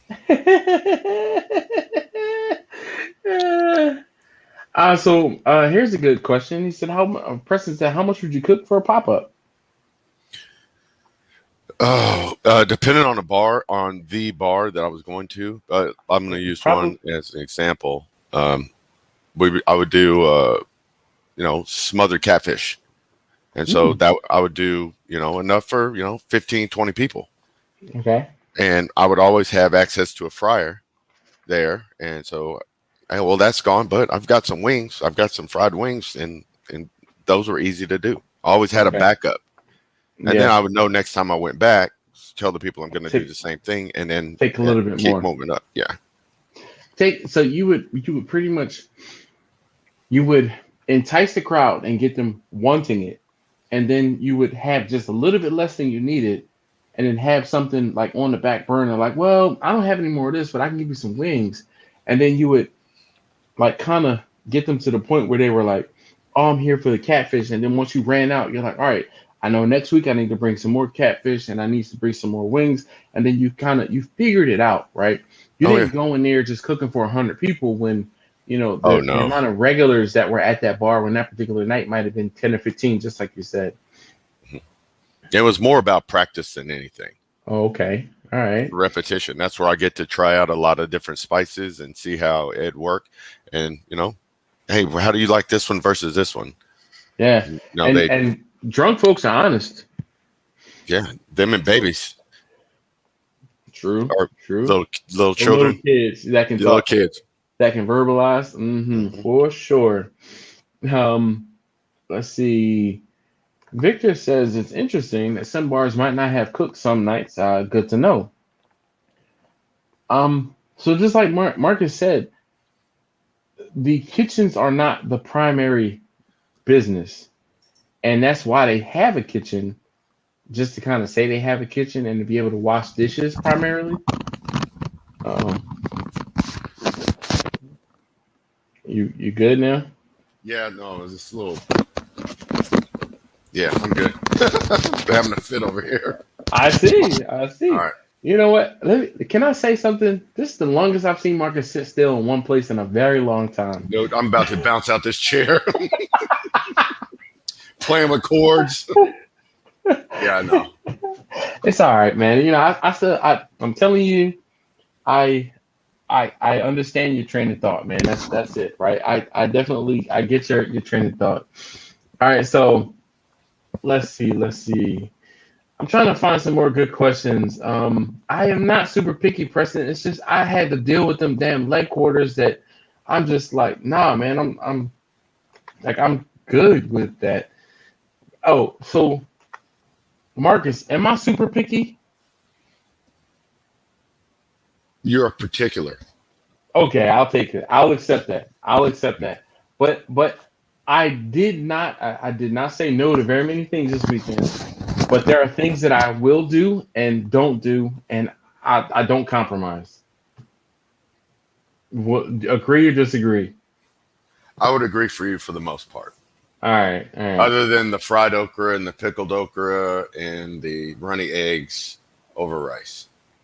So 2 out of 3 of those I didn't. I mean, like the runny eggs is just it was really a mind over matter thing. And I'm telling you, Marcus, that's the first time I've probably ever eaten runny eggs. Like seriously. So that says a lot. Yeah. But the fried okra, I tried it and I didn't mind it. The pickled okra, I've had pickled okra before, and I've said, like to people in my inner circle that, I can't let the word get out there that I don't mind pickled okra either. But pickled okra, the slime that's in the okra is like turned into pickle juice, and like, who doesn't like pickle juice? So, yeah. Preston said he can process 50 pounds of leg quarters in like 4 minutes. Good for you, Preston. I'm not doing that. It would take me a while because I'm a little kid, man, trying to dig into the half frozen case of chicken with the ice all in there, and my hands would be all cold, and it was like before the days of having gloves, and I wasn't even smart enough to use like one of the plastic bags to kind of keep my hands out of the gook and mess that was in it. Nah, man, Preston, yeah. Uh, Laura says, "Can you imagine Aztec? I guess maybe ostrich wings? No, I don't know how. What's up, Terry? Hold on. I think I saw First Love. How you doing? I know I didn't say hi to you, Keith. All right, he sent me a message. Rick, there we go. I thought I saw Rick come in here.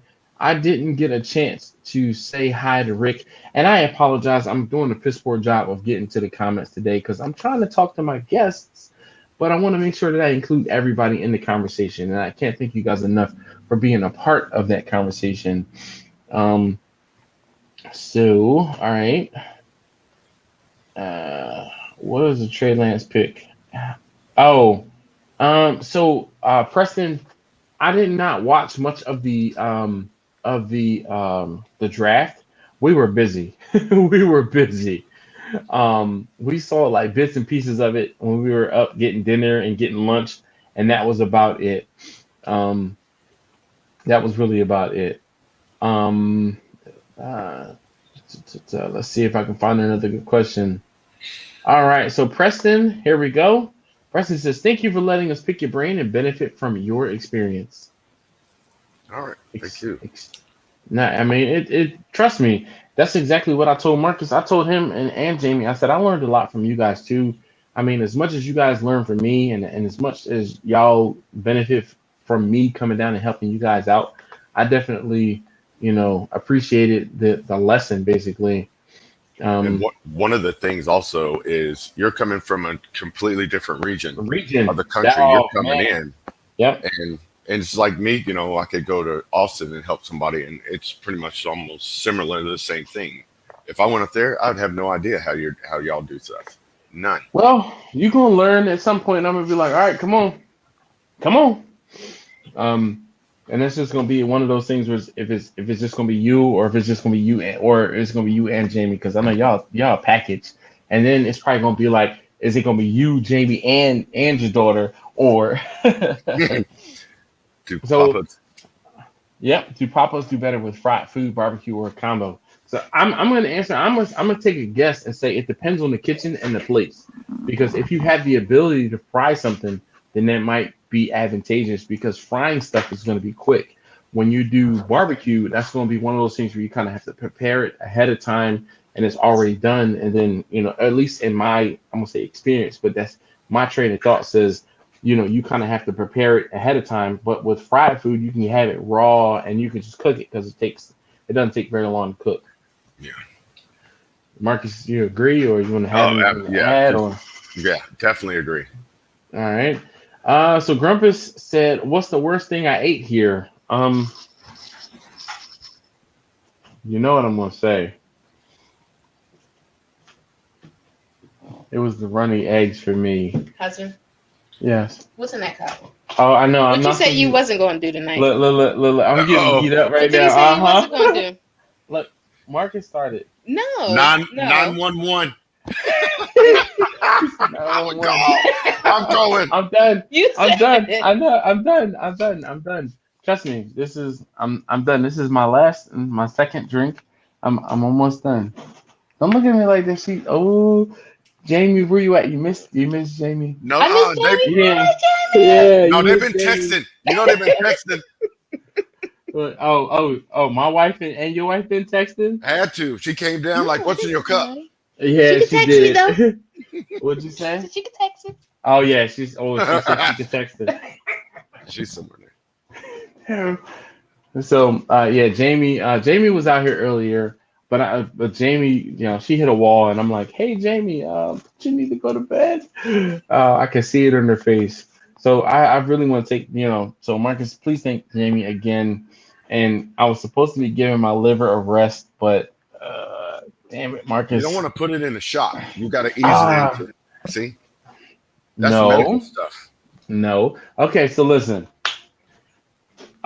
we got to finish out the week dry. What you think? I challenge you. Like after oh, Yeah, you see what no. I'm drinking. Oh, the cider. I thought you said the cider's gonna make it like give you indigestion. No, it's not This very is good. Oh, okay. And I don't have anything else. Lie, come out your mouth. I didn't drink it all. We didn't drink it all. Yeah, All right. but Well, then that's good. If you don't have anything there, then that means you can't drink anything. no, I've got some more of this stuff here. Mm. Do you? So Justin said, "Mind over matter. If you don't mind, it don't matter, man." That's one of my favorite Dr. Seuss sayings. Definitely. Um, and definitely one of my favorite Dr. Seuss sayings and just sayings. Period. Jamie said, "I'm with Cherie. I wasn't supposed to be drinking, Marcus. You are a bad influence. You got me in trouble." Hmm. Let's see. Victor said, I do understand offering food at bars helps keep their customers from leaving to get food. Good to know. We can capitalize on that doing popular catering. So, Victor, I've seen folks that will just kind of pull up out of the trunk of their car and sell food at a bar. But that was also in Philly. Um, so here's that. Keith, I'm down to talk for sure. Captain Newbie said, I wish we had more video, but I get it. So, you know what? I kind of like in the beginning before we started cooking, and it was so funny because I had some of you guys that were like, why are you filming? Enjoy your vacation. Um, and you know, it wasn't that I didn't want to film. It was I wanted to respect Marcus's privacy and I wanted to respect Jamie's privacy. And I didn't, I mean, I'm way more comfortable on camera than Marcus is because I've been doing this on camera for a long time. Now, I've been telling Marcus all week long that he's gotten way more comfortable on camera. And Marcus agreed, disagreed? Yeah, a little bit. Yeah, You were supposed to say agreed so I could drink. absolutely. Oh, absolutely. That's that. There it is. Mm. So, I mean,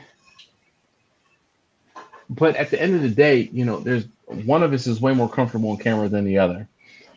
But I tell you, I mean, Marcus was doing a great job, and I do have more video. I just kind of have to piece it together because one of the things that I like to do is have a cohesive story, and there wasn't a good enough cohesive story for me. I actually did film a video yesterday as we were leaving to the airport, and I talked about Marcus being on a live stream today, and I was just like, I was inundated with stuff at work today, and I could not actually put that online to kind of give you a preview that we will be doing a live stream today. So, here's a good question. Do you have to pay the bar to use the kitchen for a pop-up? No, as long as you clean it out, make sure you clean up after yourself and you tip the bartenders because they're basically selling your food for you. Because it's like, hey, you know, give me a Coors Light. It was like, oh yeah. Well, we also have this, this, and this. Oh yeah, I'll take that. So yeah, you tip your bartenders out good. And they sell food for you. All right. Well, there's a lesson. So Victor said, "Hey, just so you know, I really like this live with the guests. You need to do this more often. This is a great catering discussion." So now that I have, you know, Marcus, I want to, you know, here again something I'm learning from you. This is a great opportunity for me to kind of not have that one-sided conversation, and that is like a thing. That is a thing. I'm typically always having a one-sided conversation. So one of the things I found funny is I saw where Marcus watches my videos and my live streams, and I'm in his living room on the TV because he was watching the video from his couch, like on the TV, and I'm standing there like pointing to myself on the screen, and it was like Inception. It was definitely you know, it was definitely surreal, and it was so funny because Marcus is like, I can't believe you are here in my living room right now. Yeah. Yeah, like I can't, you know, I know. Look, John said Dash is in trouble. Yeah, we're not gonna talk about it. Um, and this is the thing. So Captain Newbie says, plus cameras at events are touchy. So that was one of the things too. Like, if you notice, I did not film very much when we got inside like Sam's or inside of Restaurant Depot or inside of the what was it, Austin Seafood Market. Mhm. Because not everybody is comfortable with being on camera, and not everyone wants to have a camera shoved in their face. And Marcus aside, I'm like, you kind of know what's coming with the territory when I come through. You know, yeah. Jamie says this just turned into a meeting for louder milk. That's a good one. That is a good one. That was a burn.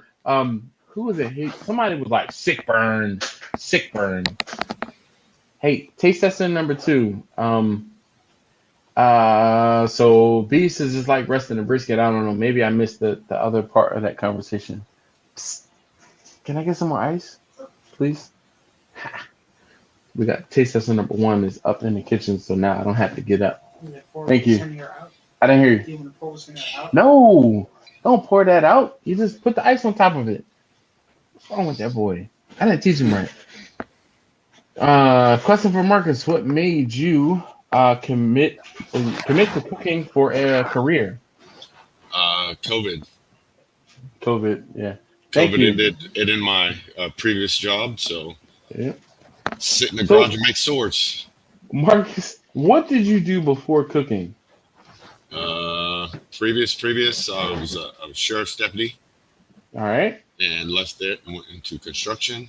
Left that and went to Okay. barbecue. All right. There you go. So you never know what your career path into barbecue or what the path into barbecue is going to be. Um, Justin said, look at this. He said, I want to go to Texas just for Buc-ee's. Man, you sure do. Sure do. He said, look, did you see how big that store was? Yo, did you see how bug-eyed I was? And the market's just cracking up. Because I'm like, what? Oh my God. Wow. What?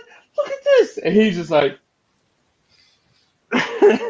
The gas it's station. all, it's way more than a gas station. That's for that going sure. Way more than a gas station. I never experienced it. I'd never seen anything like that before. So you know,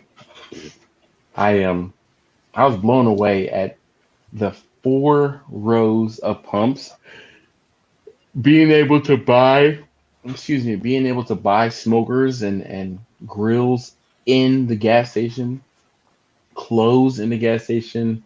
I mean, it's like one of those, you name it, home decor. Who'd have thought you could buy home decor like freaking tapestries and blankets and stuff that go up on the wall? Who'd have thought you could do that in the so hold on one second, Cherie. Oh. Jamie said she said I'm with Cherie. She said, hey mama, love you already. Aww. Yeah.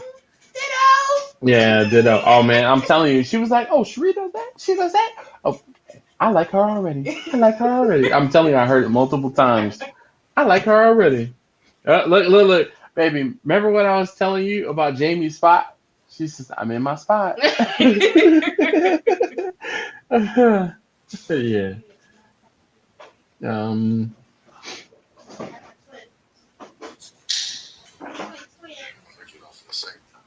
All right. Here's a good question for you, Marcus. John from 4J's Barbecue says, how's your mental state now compared to working for yourself? Well, he still works for himself, technically. Yeah. Ooh, So, Jamie and I both own the business, and prior to that, we were in. I was an assistant superintendent, so I had a boss and I had a million other subs working for me. I think it's easier to work for somebody else because they're like, okay, do A, B, and C.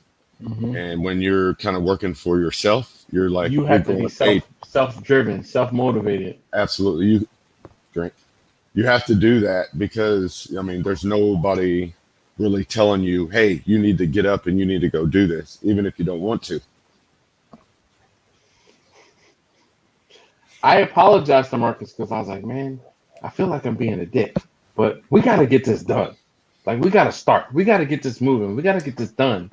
Like, we can't get it up until we're finished. And like I said, I apologize because I feel like I took on that role of um, being not in charge, but that poking the bear and pushing, lighting the fire. Um, so Preston says, question for Marcus, what are your goals? He says, mine is a small place me and my family can attend. Okay.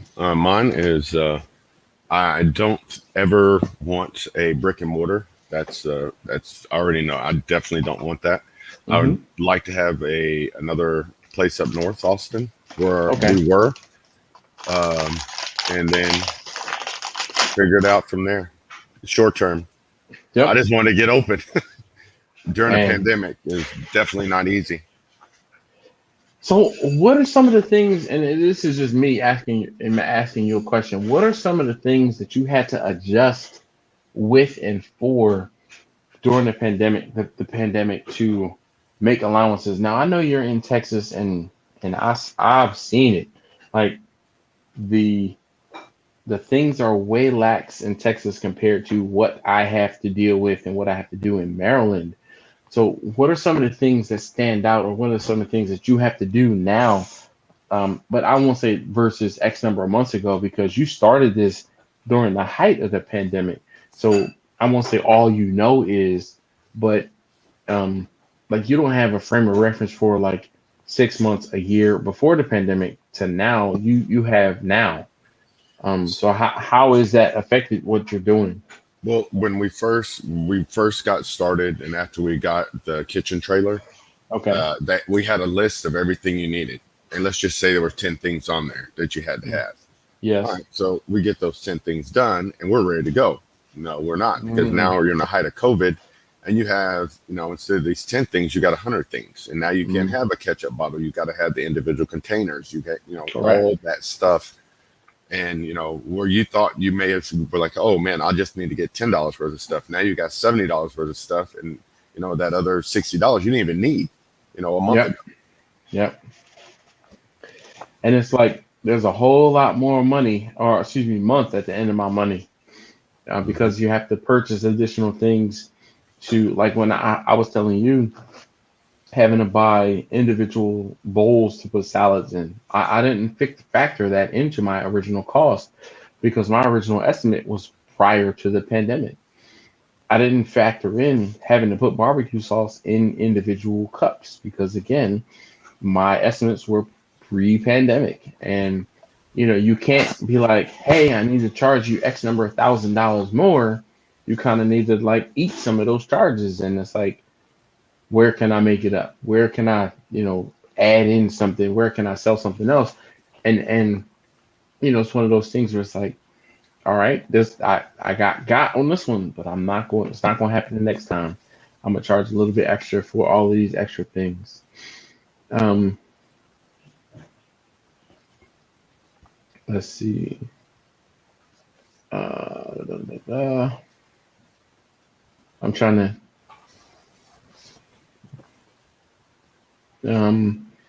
So Kirk talking about. He says, "Yeah, Marcus, probably more than half the people here don't know about that Rofo chicken though. The jerky counter at Bucky's had me sold. So Royal Farms is a gas station here in Maryland, and they have like they say it's world famous fried chicken. Um, as an outsider looking in, I say the chicken at Royal Farms is like kind of mediocre. Because I'm not from the area and I am only like getting Royal Farms chicken, here and there. The chicken at Royal Farms, like if it's a Royal Farms that's been established and like been cooking chicken for a long time, it's like man, if it's a new Royal Farms where they like the equipment is new and is not like broken in, the chicken can be like, oh man, this is actually pretty good. But the good thing is they are opening up Royal Farms. It seems like a new one every daggone day. So you can find a new one that still has that good chicken, and then there's other ones that are like, in a pinch, you can get chicken from Royal Farms. So let's see what else is there. Guns and Barbecue says, "Howdy, y'all." Um, um, so look, Bobby says, "Do you ever go to your subscribers? Do you ever give your subscribers a chance for a meet and greet in Maryland or show a setup if your subs are local?" So Bobby, I'm waiting for the comments for uh, Kirk to be like Dash Bash.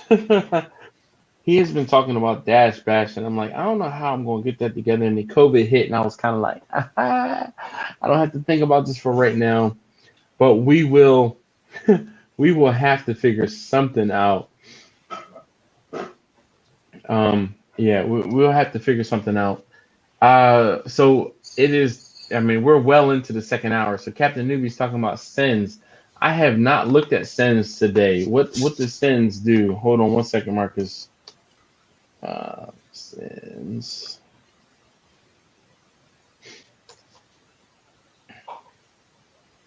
It's up today. 1%. I don't know. Oh man, it's not up. It's up today, but it's down. I don't know. I might have to buy some more. Uh, Captain Newbie. Uh, so here's a good question. Um,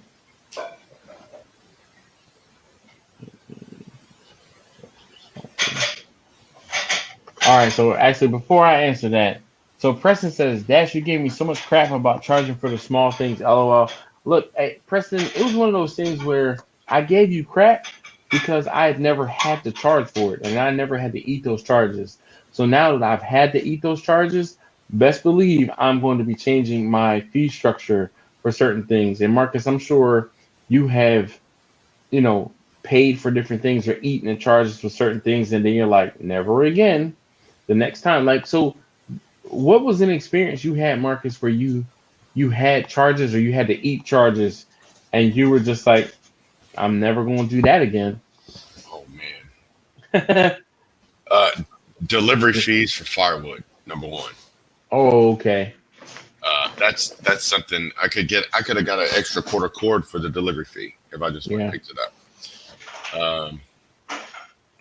Ooh, man, door hangers in Okay. neighborhoods that we were going to be next to for an event or something.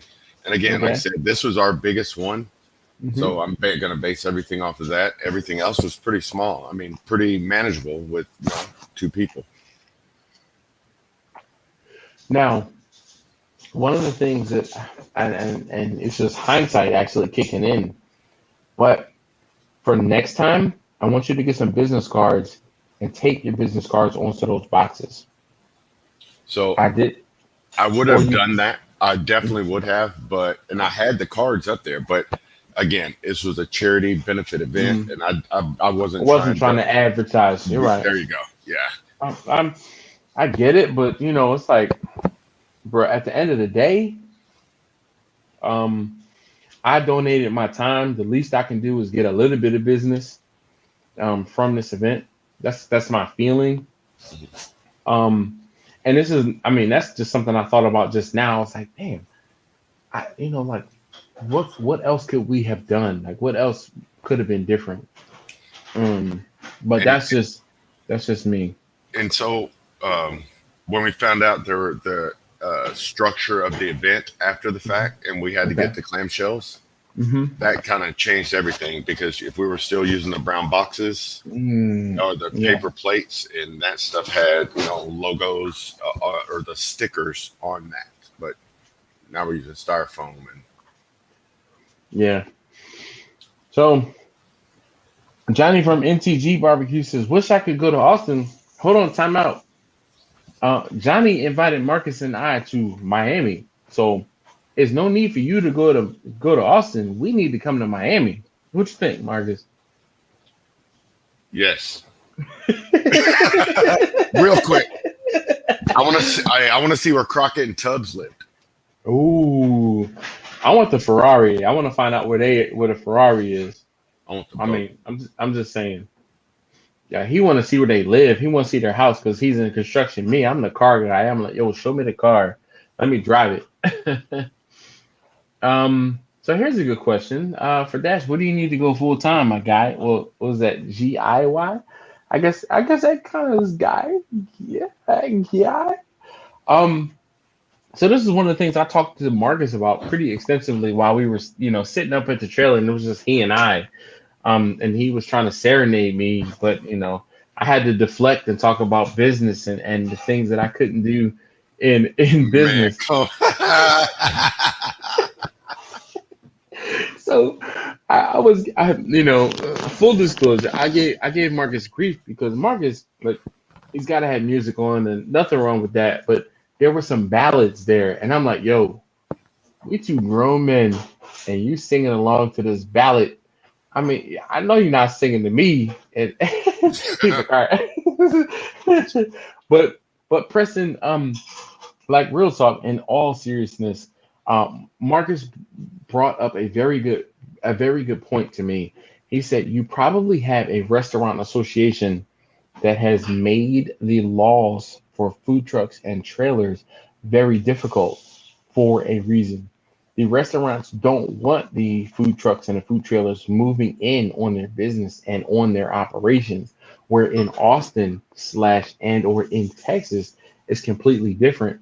Where people were happy to see the food trucks because and Marcus, well, actually, I'll let Marcus. Why were folks happy to see the food trucks? Because he explained it to me, and I was like, that makes a lot of damn sense. Because there's such an influx of people coming in to Austin, that there was not enough places to eat, and so that is why it became very laxed in getting a food truck. And then a lot of those people who started in food trucks made a good enough. They had a Amount. very good business model, made a lot of money. Then they got a brick and mortar, and then they didn't want the food trucks because it's taken away from their brick and mortar, where their overhead is so much higher. Man, I was talking to my buddy Gerald about the $10 plates that you used to go and get on the at the Oh Home yeah, Depot. yep. I mean, and Marcus had me cracking up talking about how he used to go get $10 barbecue plates while sitting at the light. He said the first time he got there, he's like, man, what these fools doing? They walking in the street with these boxes. And then he said he heard him, $10 barbecue plate, $10 barbecue plate. He's like, what? $10? Well, barbecue plate? Well, you don't know what's in it, but it's a $10 barbecue plate. And that's all you had to know. So he said he went to the specific Home Depot, and if you got stuck in the light, you could get a $10 barbecue plate. If you didn't get stuck in the light, you had to go down because Austin is one of those places where you got to go down and left and left and left in order to make it right. And I mean, they just there's overpasses and stuff in the way for no damn reason. And he was like, man, if you missed that light, you had to go around and around and around until you got stuck in that light. Like the goal was to get stuck in the light. Everybody else trying to get through the light. You wanted to get stuck in the light so you could get you a $10 lunch plate. And then they ended up opening up a not a brick and mortar but a trailer. So I mean, it can happen. You know, if the hustle is right, then I mean, it definitely can happen. But I think one of the main things for me, Preston, and I say all that to say, Maryland is not very food truck friendly. There are food trucks here in Maryland, but the type of food that I do is not. It's not going to be easy for me. I one of the things that I saw for Baltimore City is they do not allow open fires. So if I want to do barbecue, I can't do wood or charcoal, and they have it spelled out that you can't do wood or charcoal specifically. So that kind of leaves me to say, all right, well, what if I do a pellet cooker, but I can't do a pellet cooker that's going to be big enough for me to do like let's say I need to cook for 100 people on the back of a trailer with a pellet cooker. I can't see that happening. Look, Kurt said Dash Bash, he's scared even though he tries to promote it. I'm not scared, man. Um, so Victor says don't eat the charges, build in surcharges for times like this.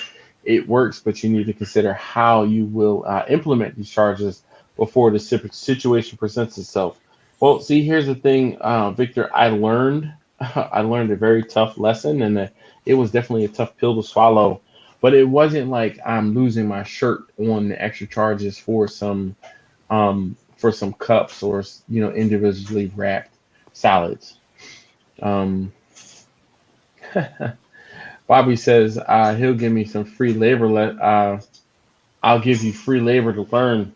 Bobby, I wish that I could say yes to that, but I'll be completely honest. I gotta be careful and I gotta protect me. I gotta protect my secrets. Um, I don't want somebody coming in to give me some free labor just to steal what I have to do. That's how Aaron Franklin started his business. Hmm. Um, I'm just saying. That's how Aaron Franklin started his business. Um, so B's talking about Doge. He says Doge was up to 60. I don't know what it's at now, but let's not talk about that. Mm. All right, so Captain Newbie says Sims is not doing anything, but we're still hanging. So it seems like the second end of the second half of the second hour, we start talking about stocks and stuff like that. Um, Justin said he's going to be a Dogecoin millionaire. Well, Good luck, man. More power to you. This past week, I want to say kind of sucked, but I was busy, so I watched Dogecoin, and I tell you, I had 2,000 shares of Doge at 3 cents. Okay, like 3.5 cents, and it went up to 4, and I was like, I'm out. I'm out. I took my little, it was like $15, $20 profit, and I was like, I done made, whatever the percent was, and I'm like, I'm happy, man. And I still had them like 22 or 2,500 shares of Doge.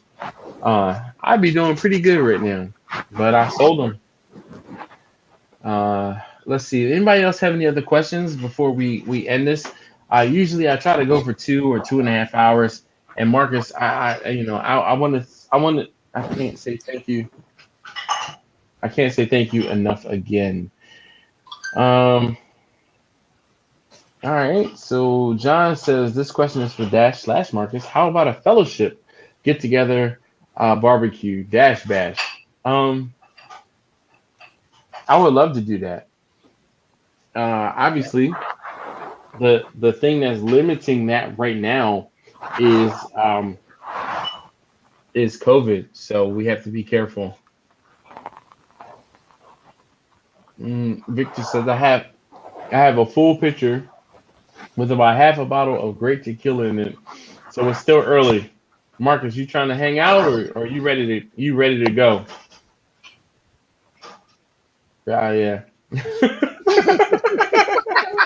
Hard to gauge everything. Say less. Yeah.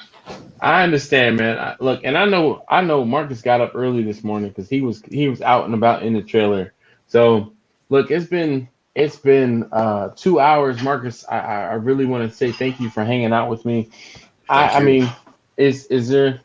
I mean, how about this? How about we do this?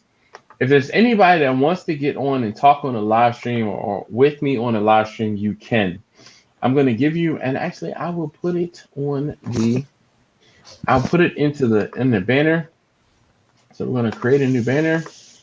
Um, uh, Message at the STL. All right.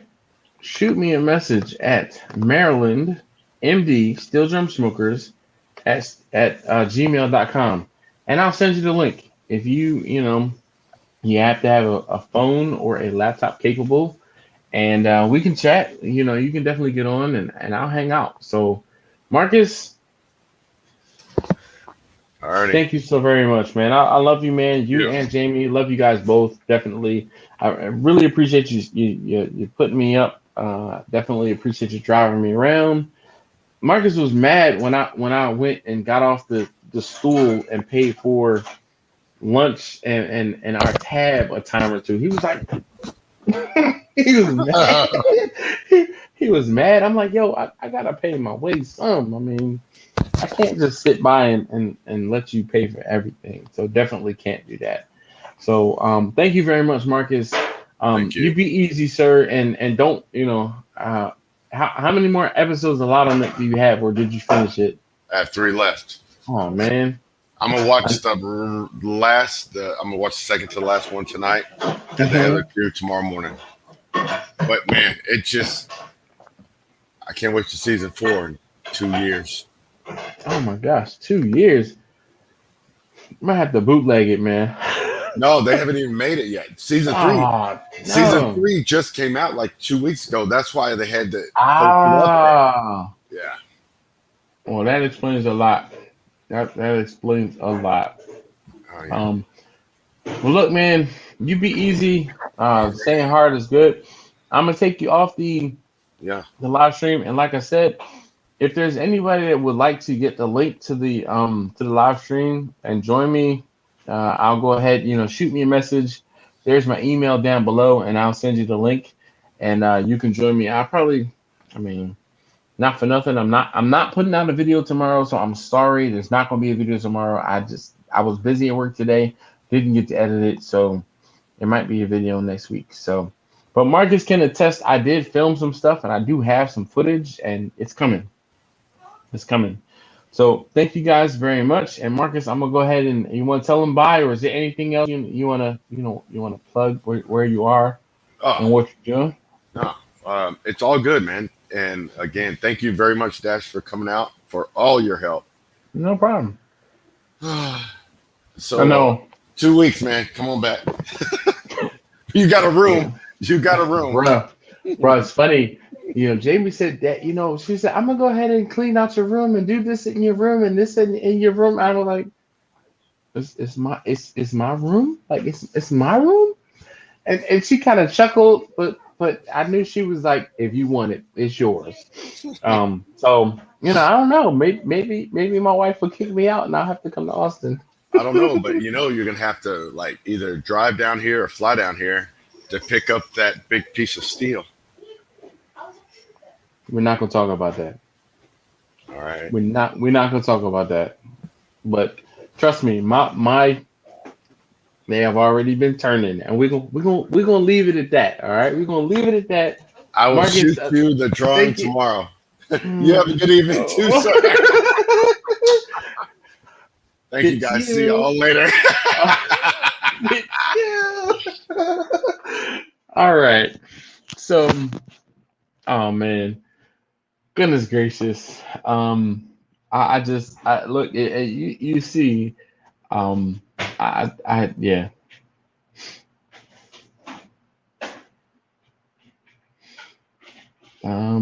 Da, da, da, da. So Jamie was talking about what I said about um putting business cards on the boxes. So she's in print marketing, and nobody was pained by our lack of banner and decals at the charity event. Um, so Kirk, I will tell you, it wasn't a foam container. Um, they had Was it a foam container? Now I think about it, I can't remember what type of container it was, but they are making them get rid of them. Headed back to Oh, John said he's headed back to Fort Lauderdale. Well, that's what's up.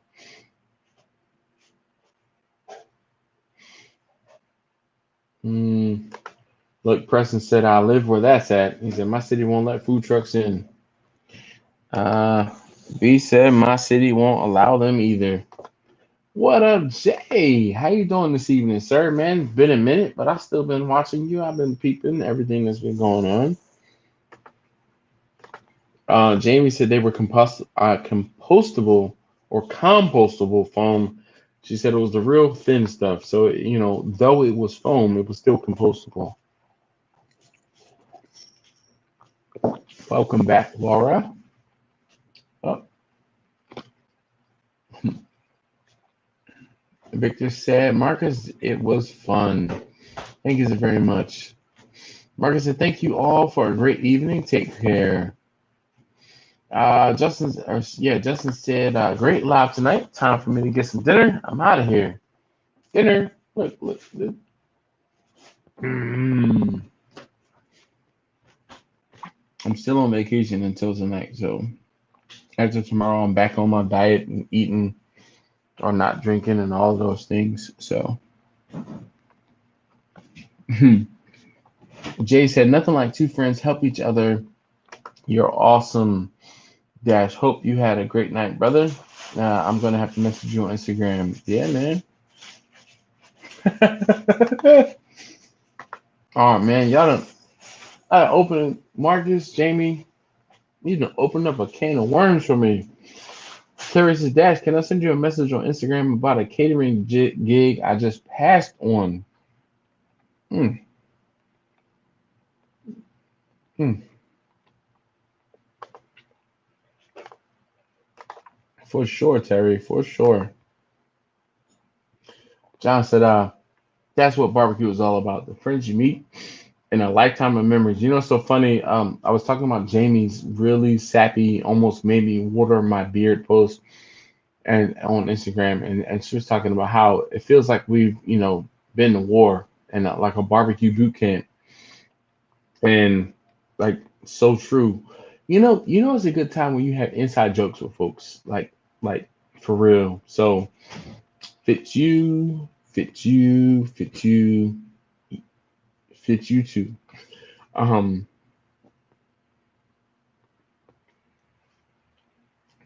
Preston said, Dash, can you tell my wife Laura how much I love her? Um, Laura, Preston loves you a lot. He talks about you and PJ and Dino PJ all the time. Laura says, I'm back. We're not gonna talk about what I was, you're gonna make me do it, Laura. I need to know. I'm making my business cards made. All the times, yeah, I'm gonna make it easier for food trucks. Well, congratulations, Victor. Yeah, and Laura in Canada says, great name for your wife, Laura Preston. Mm, no problem, Terry. No problem. It's Brent. Oh, that's what's up, Brent. So I spoke to Brent a few weeks ago. He hit me up and he's like, "Hey, would you be interested in being on a podcast?" And I'm like, "Okay, sure." So appreciate you getting back to me, Brent. I was like, "Oh man, what happened? I hadn't heard from it. Heard from you. You hit me up on Instagram. Well, we talked, and then you hit me up on Instagram, and I hadn't heard anything else. So yeah, just let me know, and we can work that out." What? The show sponsor? Yeah. Let's see. B said Texas just passed constitutional carry. I'll drink to that. I am a big 2A proponent, like for real. Mm, mm. It's funny. Uh, I won't say I haven't told anybody, but I got denied my concealed carry because of lack of need. I just got the letter today. Jocelyn says, I just got a pellet grill and did some ribs, but my husband said it was a 4 out of 10. The smoke number was on 4 out of 10 light smoke. Any suggestion for pellet grill? Bomb meats. So, Jocelyn, I'm going to tell you practice is what is going to help you out. If you like, I hope you haven't, like, I hope you didn't start with ribs, but ribs can be a little bit tricky. So without knowing like exactly what you did with your cook, so how about this? Um, what temperature did you cook your ribs at? What um, so what temperature did you cook your ribs at, and how long did you cook your ribs for? Is a good question I'd have to ask, and then I can try to help you out from there. All right, Victor said, I know I learned some great things to think about on the subject of catering tonight.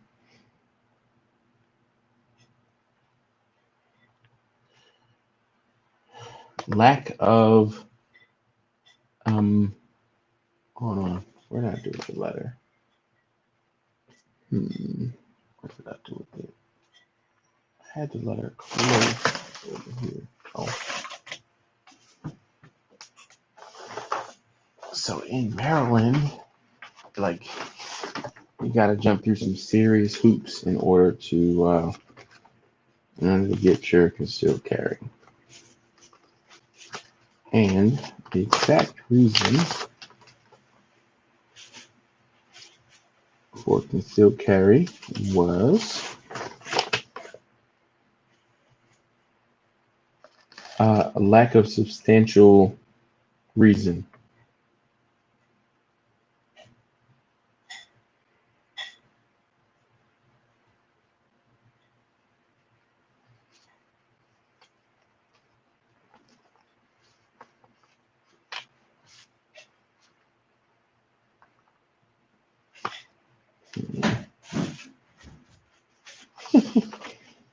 Mm.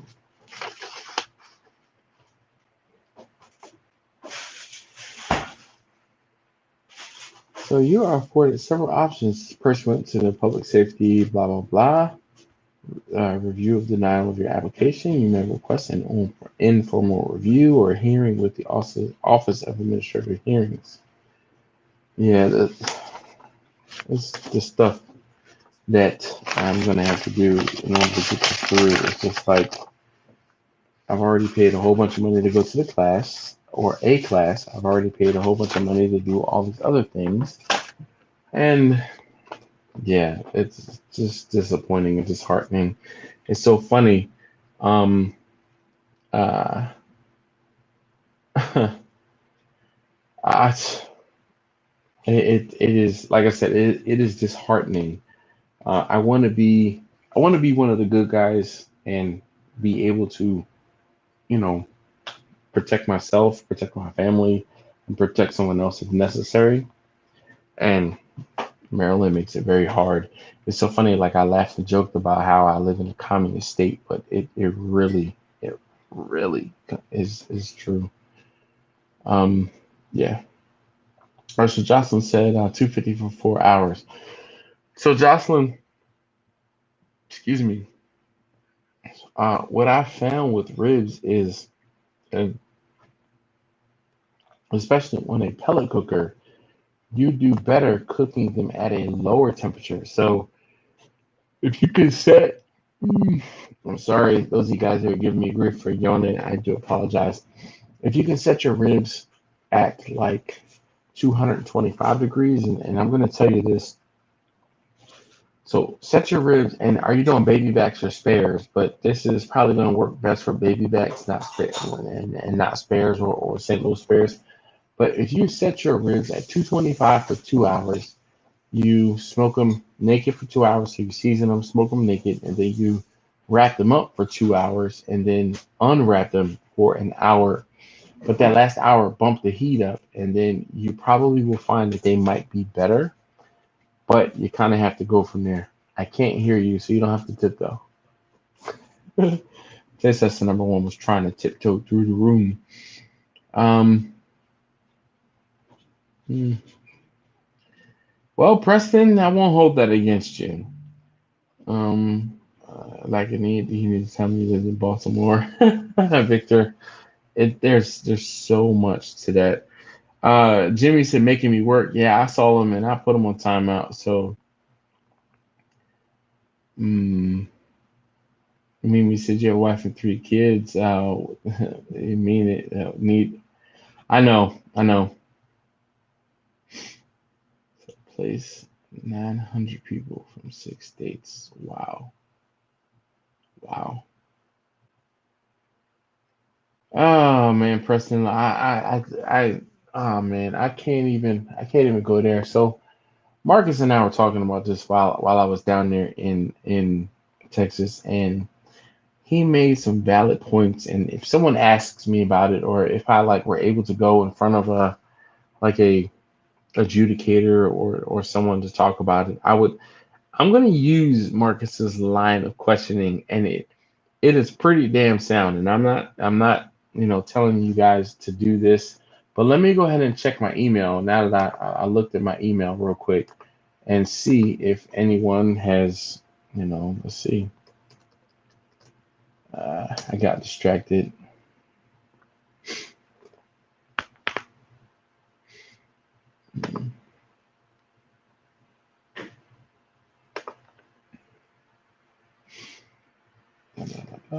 Nope. Okay. No emails. So I guess everybody's tied up. But if you want to join me on the live stream, all you have to do is send me an email and I will. Yeah, B, he said sounds like the first time he applied for his Thai Pew Pew license. They just want money.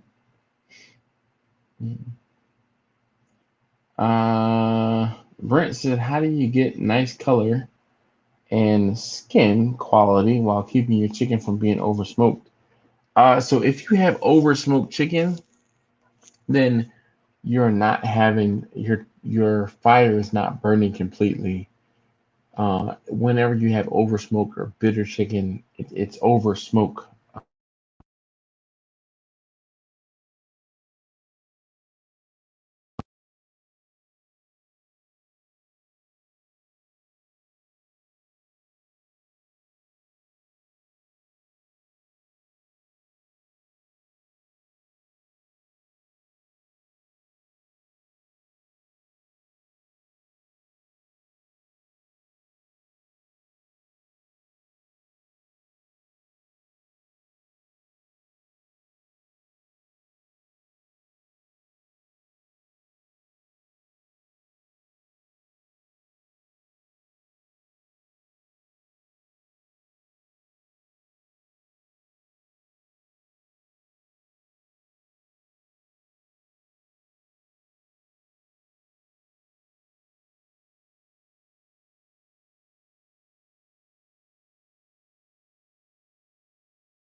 Can you hear me now?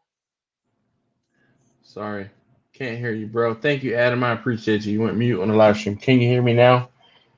For whatever reason, one of my headphones died. All right, can you hear me now? Everyone said yeah. Victor brings up a very good point. He said the oversmoke problem can also be the wood type and how much wood you are using. Hey, Adam, thank you so very much, man, for hitting me up. I appreciate you. Definitely. See, it pays to have people who have my cell phone number. You can tell me when there's a problem on a live stream.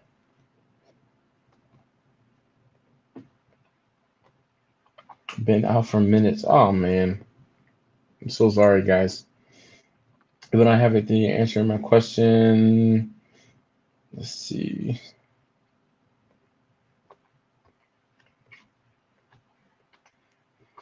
So, all right, Brent. Uh, Brent said, "How do you get a nice color and skin while keeping your chicken from being over smoked?" Well, as Victor said, sometimes over smoked chicken it can be the wood that you are using. Um, Sometimes it just like I mulberry. I have some mulberry, and I feel like every time I use mulberry, it over like it was too much. It was just like it didn't burn completely, and because it didn't burn completely, it put that bitter over smoked flavor in my chicken. And then you also ask about the skin quality. Well, keeping the skin crispy on chicken is a matter of heat to me. But at the same time, I use a lot of boneless, skinless breast and thighs when I'm cooking chicken, so I don't have to worry about the skin or deal with the skin almost at all. Uh, all right. Captain Newbie says, I can't seem to get turkey skin to be edible.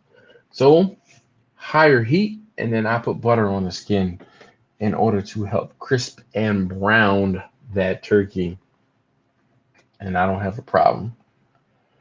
Uh, Actually, I know a guy that has, excuse me, gosh, Twizzlers and Bullet might not make the best combination. Hey, Russell, I know a guy that has put out some videos on doing turkey and the like. Laura said, "Put some Uncle Steve shake on that, newbie." Mm. Anybody else like pull and peel Twizzlers, or is it just me? Mm,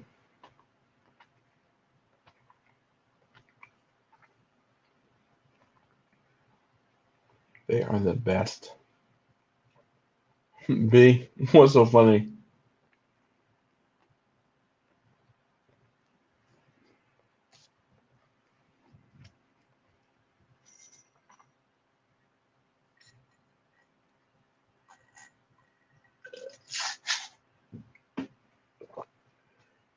All right, we are at 11:30.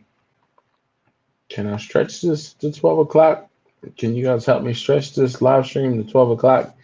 Like I'm stretching some pull and peel Twizzlers.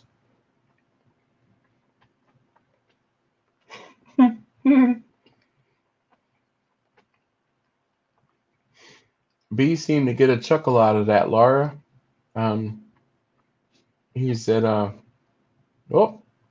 gosh, I can't seem to get it. There it is. Put the Steve shake on it for crispier skin. So Jimmy, what's funny is I actually got a call from an endocrinologist while I was in Austin, and they're like, we're just a courtesy call to remind you about your appointment next Thursday. I'm like, oh darn. I'm like, I've been on vacation. That's my story, and I'm sticking to it. But the last time I had my A1C checked, which was about a month, maybe a month and a half ago, it was at 6.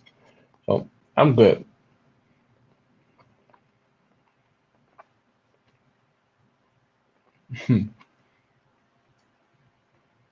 These are like the strawberry, or cherry, no, cherry, cherry pull and peel Twizzlers. Greatness.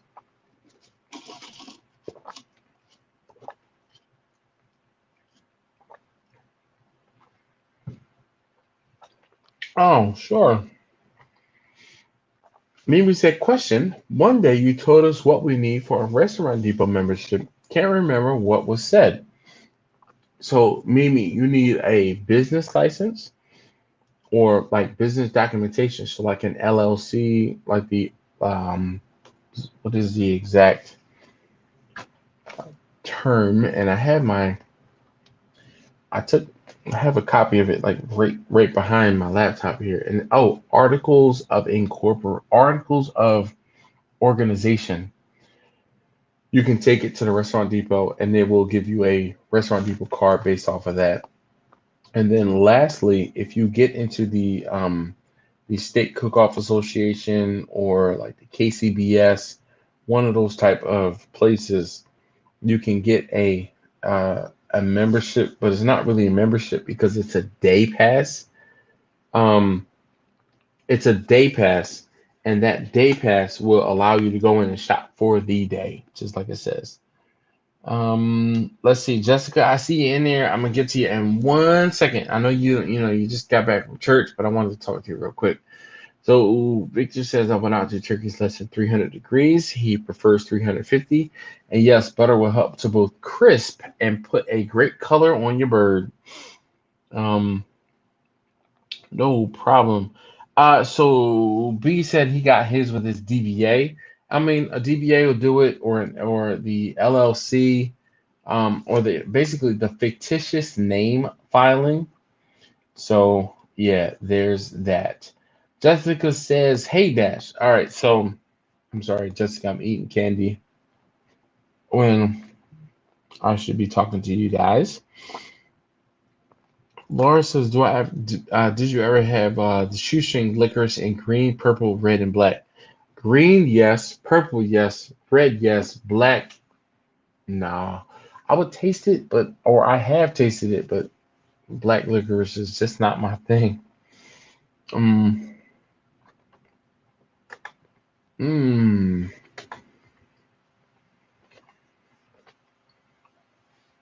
Kansas does not allow or recognize DBAs here. Well, that's kind of interesting. I don't know how to. Yeah, I don't have a response for that one because what about the DBAs do they not recognize? Like, I don't get it.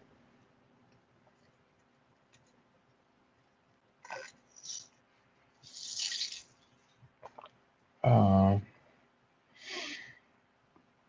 B says everything is LLC, so you need to.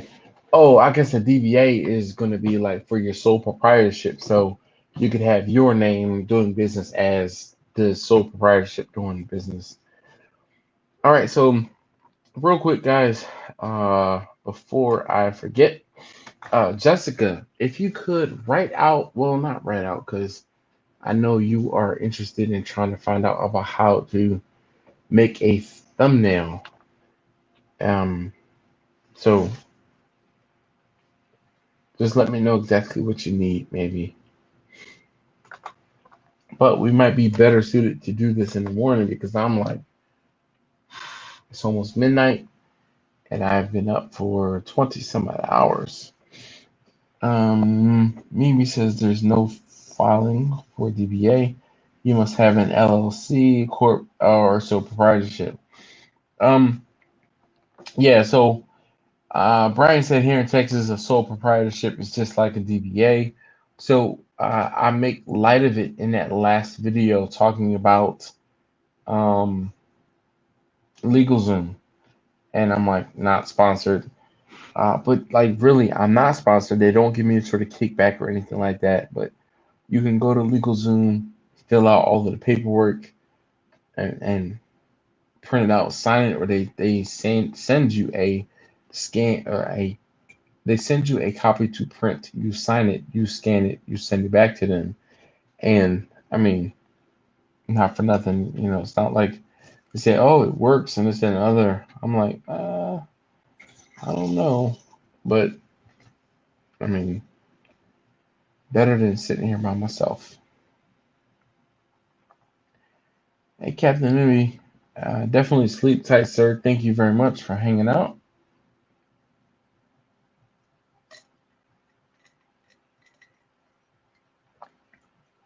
I don't know how to make a thumbnail. All right. So Jessica has a question for you guys, and I don't have iMovie, so I can't help, but I can tell you how I would do it. Um, Jessica said, I was wondering if anyone knows how to make a thumbnail on iMovie with a pic and with a pic of me and Adam working on the same. So let's see. Visa trademark is what costs you here. Okay. Um, Laura says the trademark is what I cost you here. Nah, man, just sit off to the side. But we can't discuss it later. No, I don't believe so. So Victor says I'm not good with or at these things, but I went with the LLC for good reason. Uh,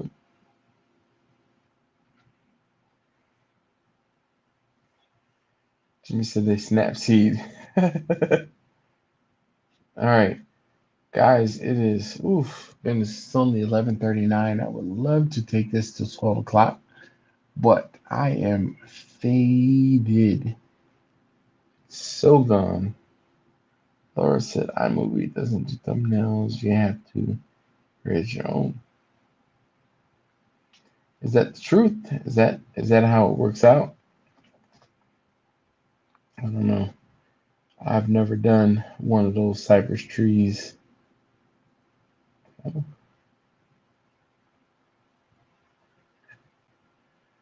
Yeah. Jessica says so separate pics and then one on the thumbnail. So what I would suggest is maybe if you're watching the video, you can check it, and then if you see something interesting or something you like, screen capture that, and then put it into the video. I know it's very much said or easier said than done, but we'll kind of have to see how you or what you do to adjust. So yeah. All right, guys, I am beyond done. I feel like I'm falling asleep here, but I gotta get to bed, and I will see you guys, on the next one. Adam, Jimmy says to text him. If you don't have Jimmy's number, you can text me, and then I'll send you Jimmy's number, and then you can go from there. So, but taste, not taste it, but send Jimmy a message. He asks.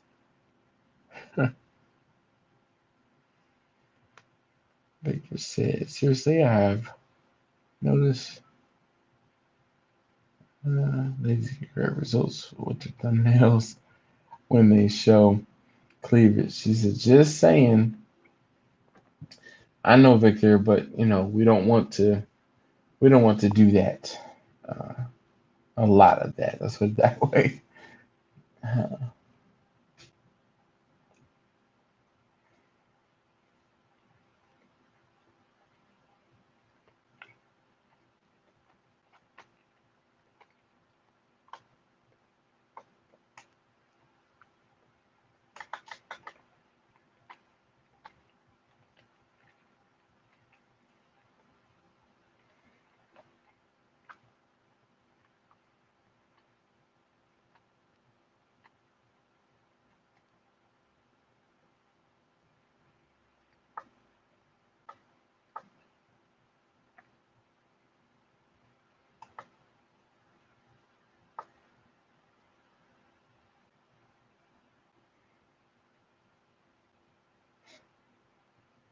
Trying to read through the comments here. Laura says later, Dash. Yeah, Laura, thanks. I know. I feel like.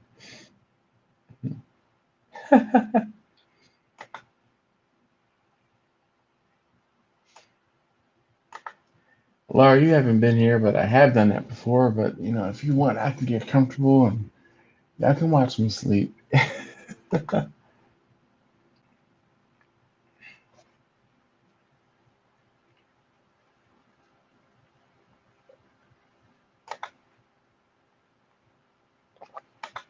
Oh boy, hold up, Grumpus. Let's see here. Um, I hadn't checked my email in a couple minutes. Oh, it was just 3 minutes ago. It wasn't that far, that long. Hey, all right, Grumpus. Join the fray.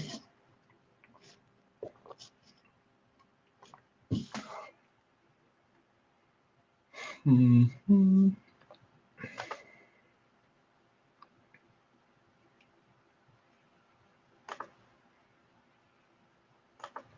Well, look, there are 15 of you guys here. If anybody wants to keep me awake for the next 15 minutes, feel free. Have at it. Laura, I'm not going to thud off the chair. That is not what I do.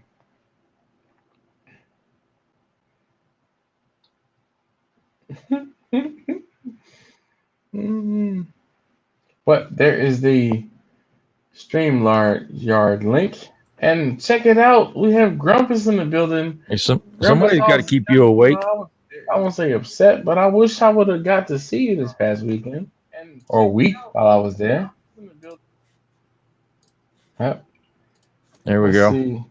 Somebody's got to keep you awake. Grumpus is having issues with the sound. You can't hear me?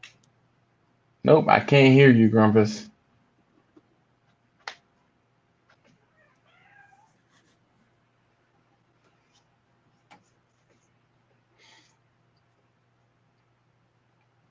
Grumpus, can you hear me?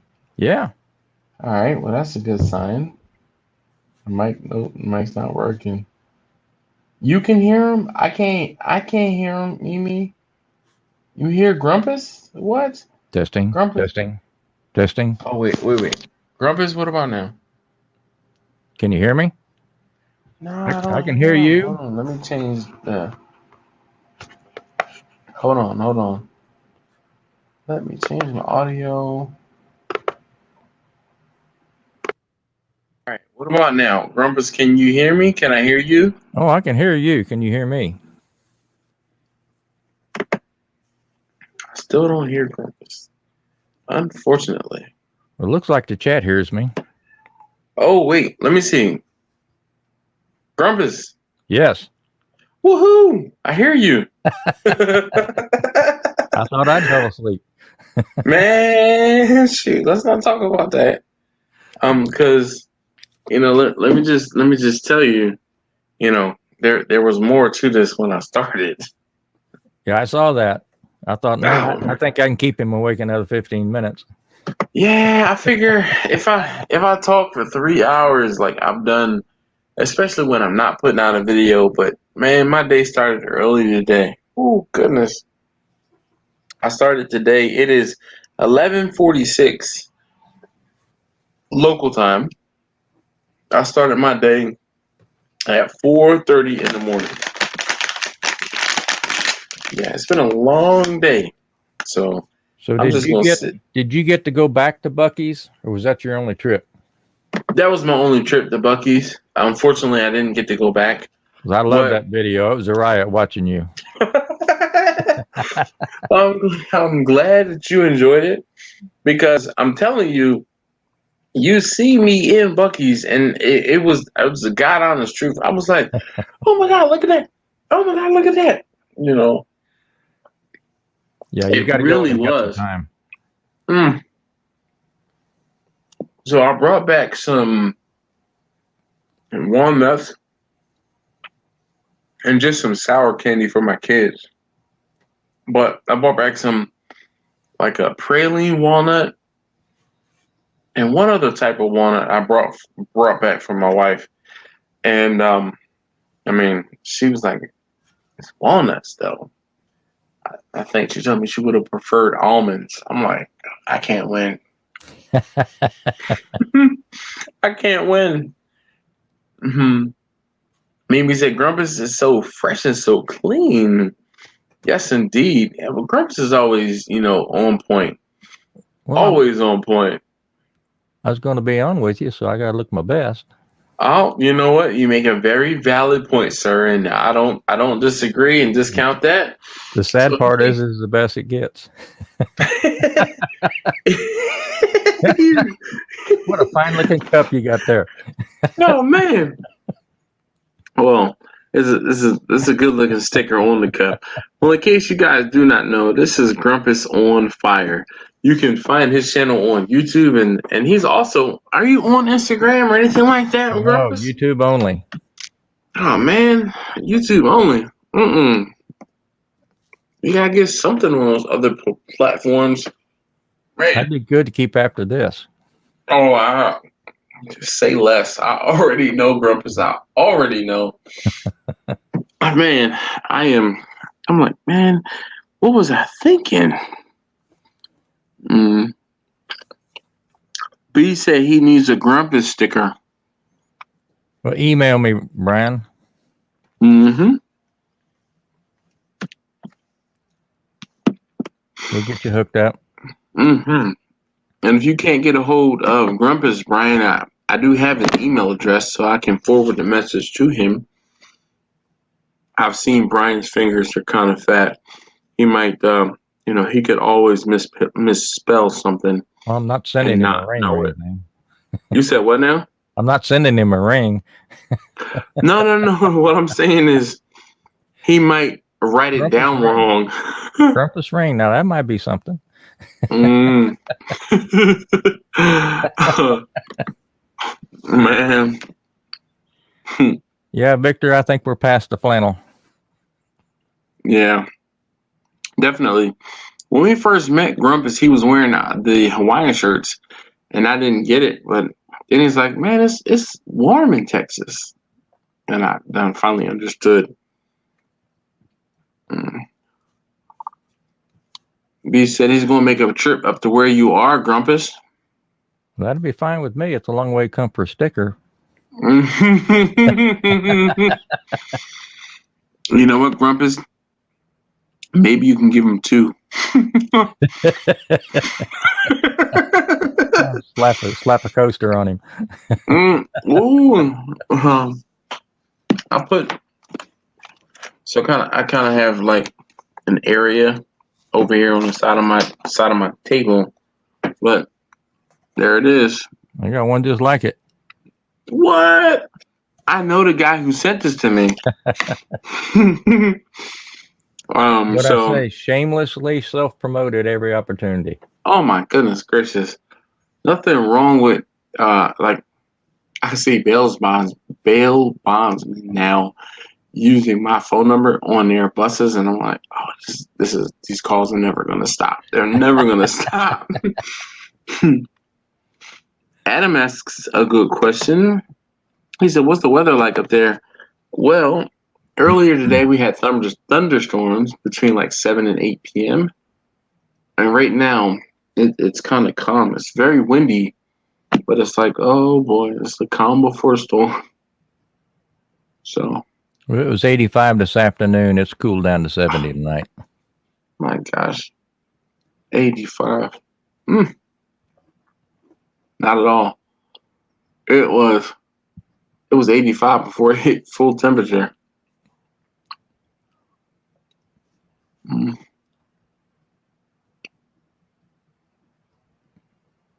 So with all the rain, I guess you didn't experience a lot of the heat we had to offer the week you were here.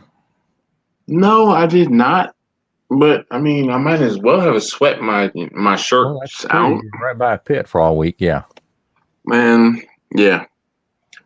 But not even that. But like it was just I won't say the lack of cooperation from some of the people who were there. But they're like, all right, he gets a sandwich when he gets a sandwich. And I'm like, man, you gotta, get it out there. But it is what it is. Yeah, Adam, I've been cooking. I just haven't made any videos. What? All right. Well, at least I know you've been cooking. I can say, hey, do you remember that Grumpus guy? It's been such a long time since he posted anything. No, I'm not missing any meals, that's for sure. Probably should. I know that feeling too well, for sure. Well, you ate good last week, didn't you? I did. I did. I had my goodness. I can't even remember like all the things and places I ate. But I sure did eat very well. Very well. And very happy for that. Very grateful. But leaving BWI, then I have to go to the short-term parking on the bus. And then once he sneaks past my car, boom, I'm right there. So I'm like, I got a couple more minutes, and then I'm going to bed.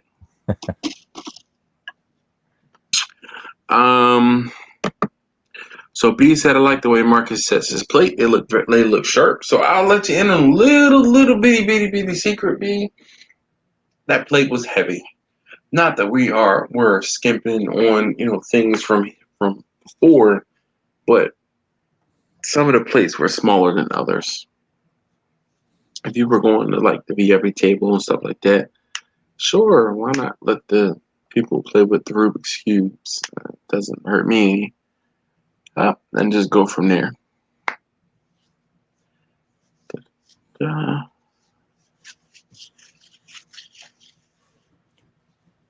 Trying to keep up with the chats. I'm having a hard time.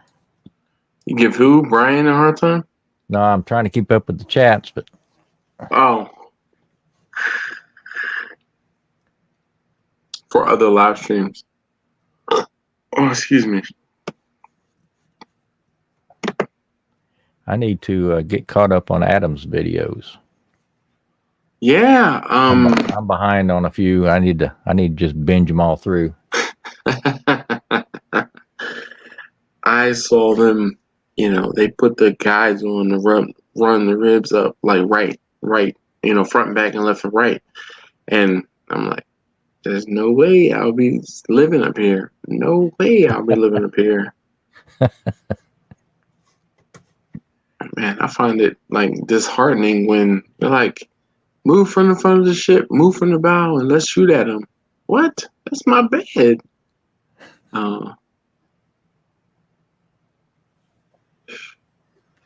Wake up. We got crazy. 5 more minutes. I know, man. I'm trying to hold off. Oh, man, I am. Thank you, Grumpus. So Victor said he's going to be planting his sweet potatoes the weekend after Mother's Day. So Victor, to be honest, I usually go on Mother's Day and pick out sweet potato plants and plant them. Last couple Mother's Days have been rather lackluster, though.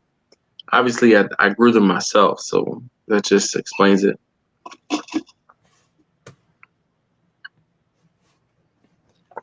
And so I think I addressed this or not.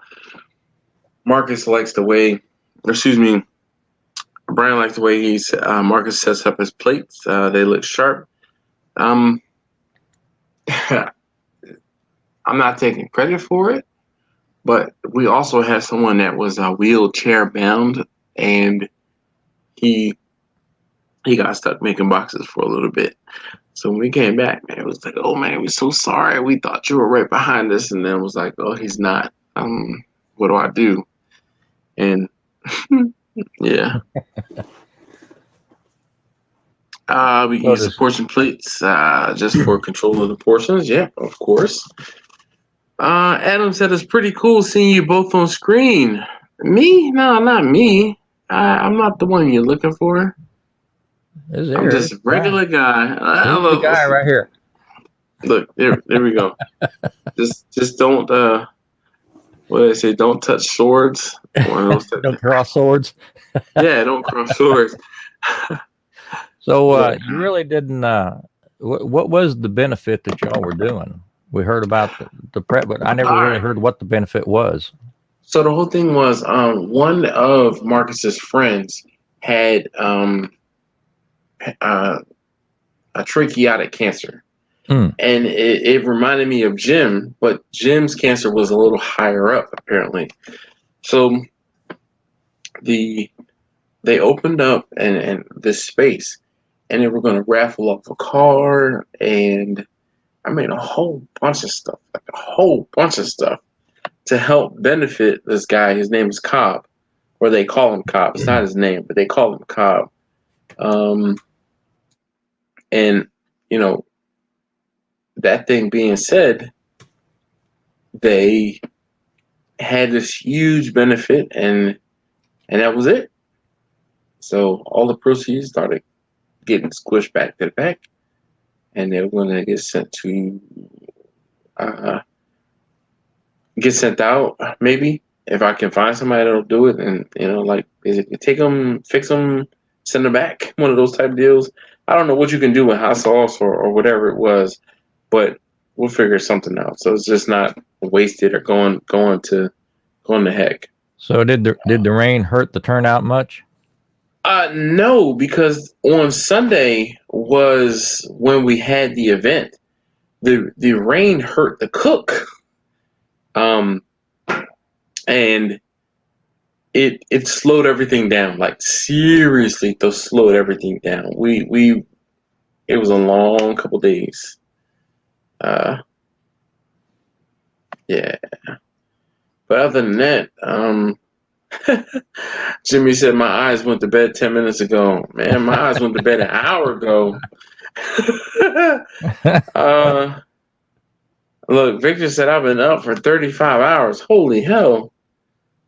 Oh my goodness. Man, he waited on this live a long time, didn't he? Sure did, but then again, today's his birthday. Well, I'll say as well, but it's midnight, so technically it's tomorrow. But he's on the West Coast, so man, happy birthday again, Victor. Happy birthday, Victor. Goodness gracious. I didn't ask him how many. I think he would probably say after you. You've been on the earth for as long as I have. I stopped counting, or the abacus doesn't go up that high. B said it rained during his whole event on Saturday. He said, Yeah, "Been it was just bad beautiful Saturday. on Sunday." It was It not good was. Saturday. It was really bad on Saturday, but we kind of cooked in between the raindrops and we got it done. That's for sure. All right, so Hey, you made it. yeah, I know 3 hours in.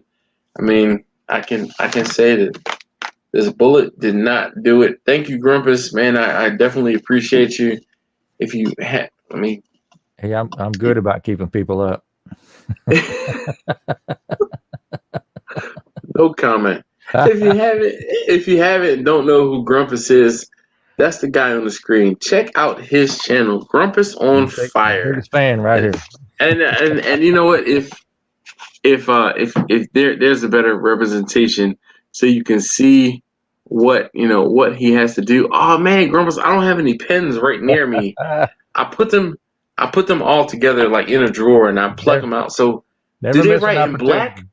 Oh man, I feel the same exact way. I have my own coasters.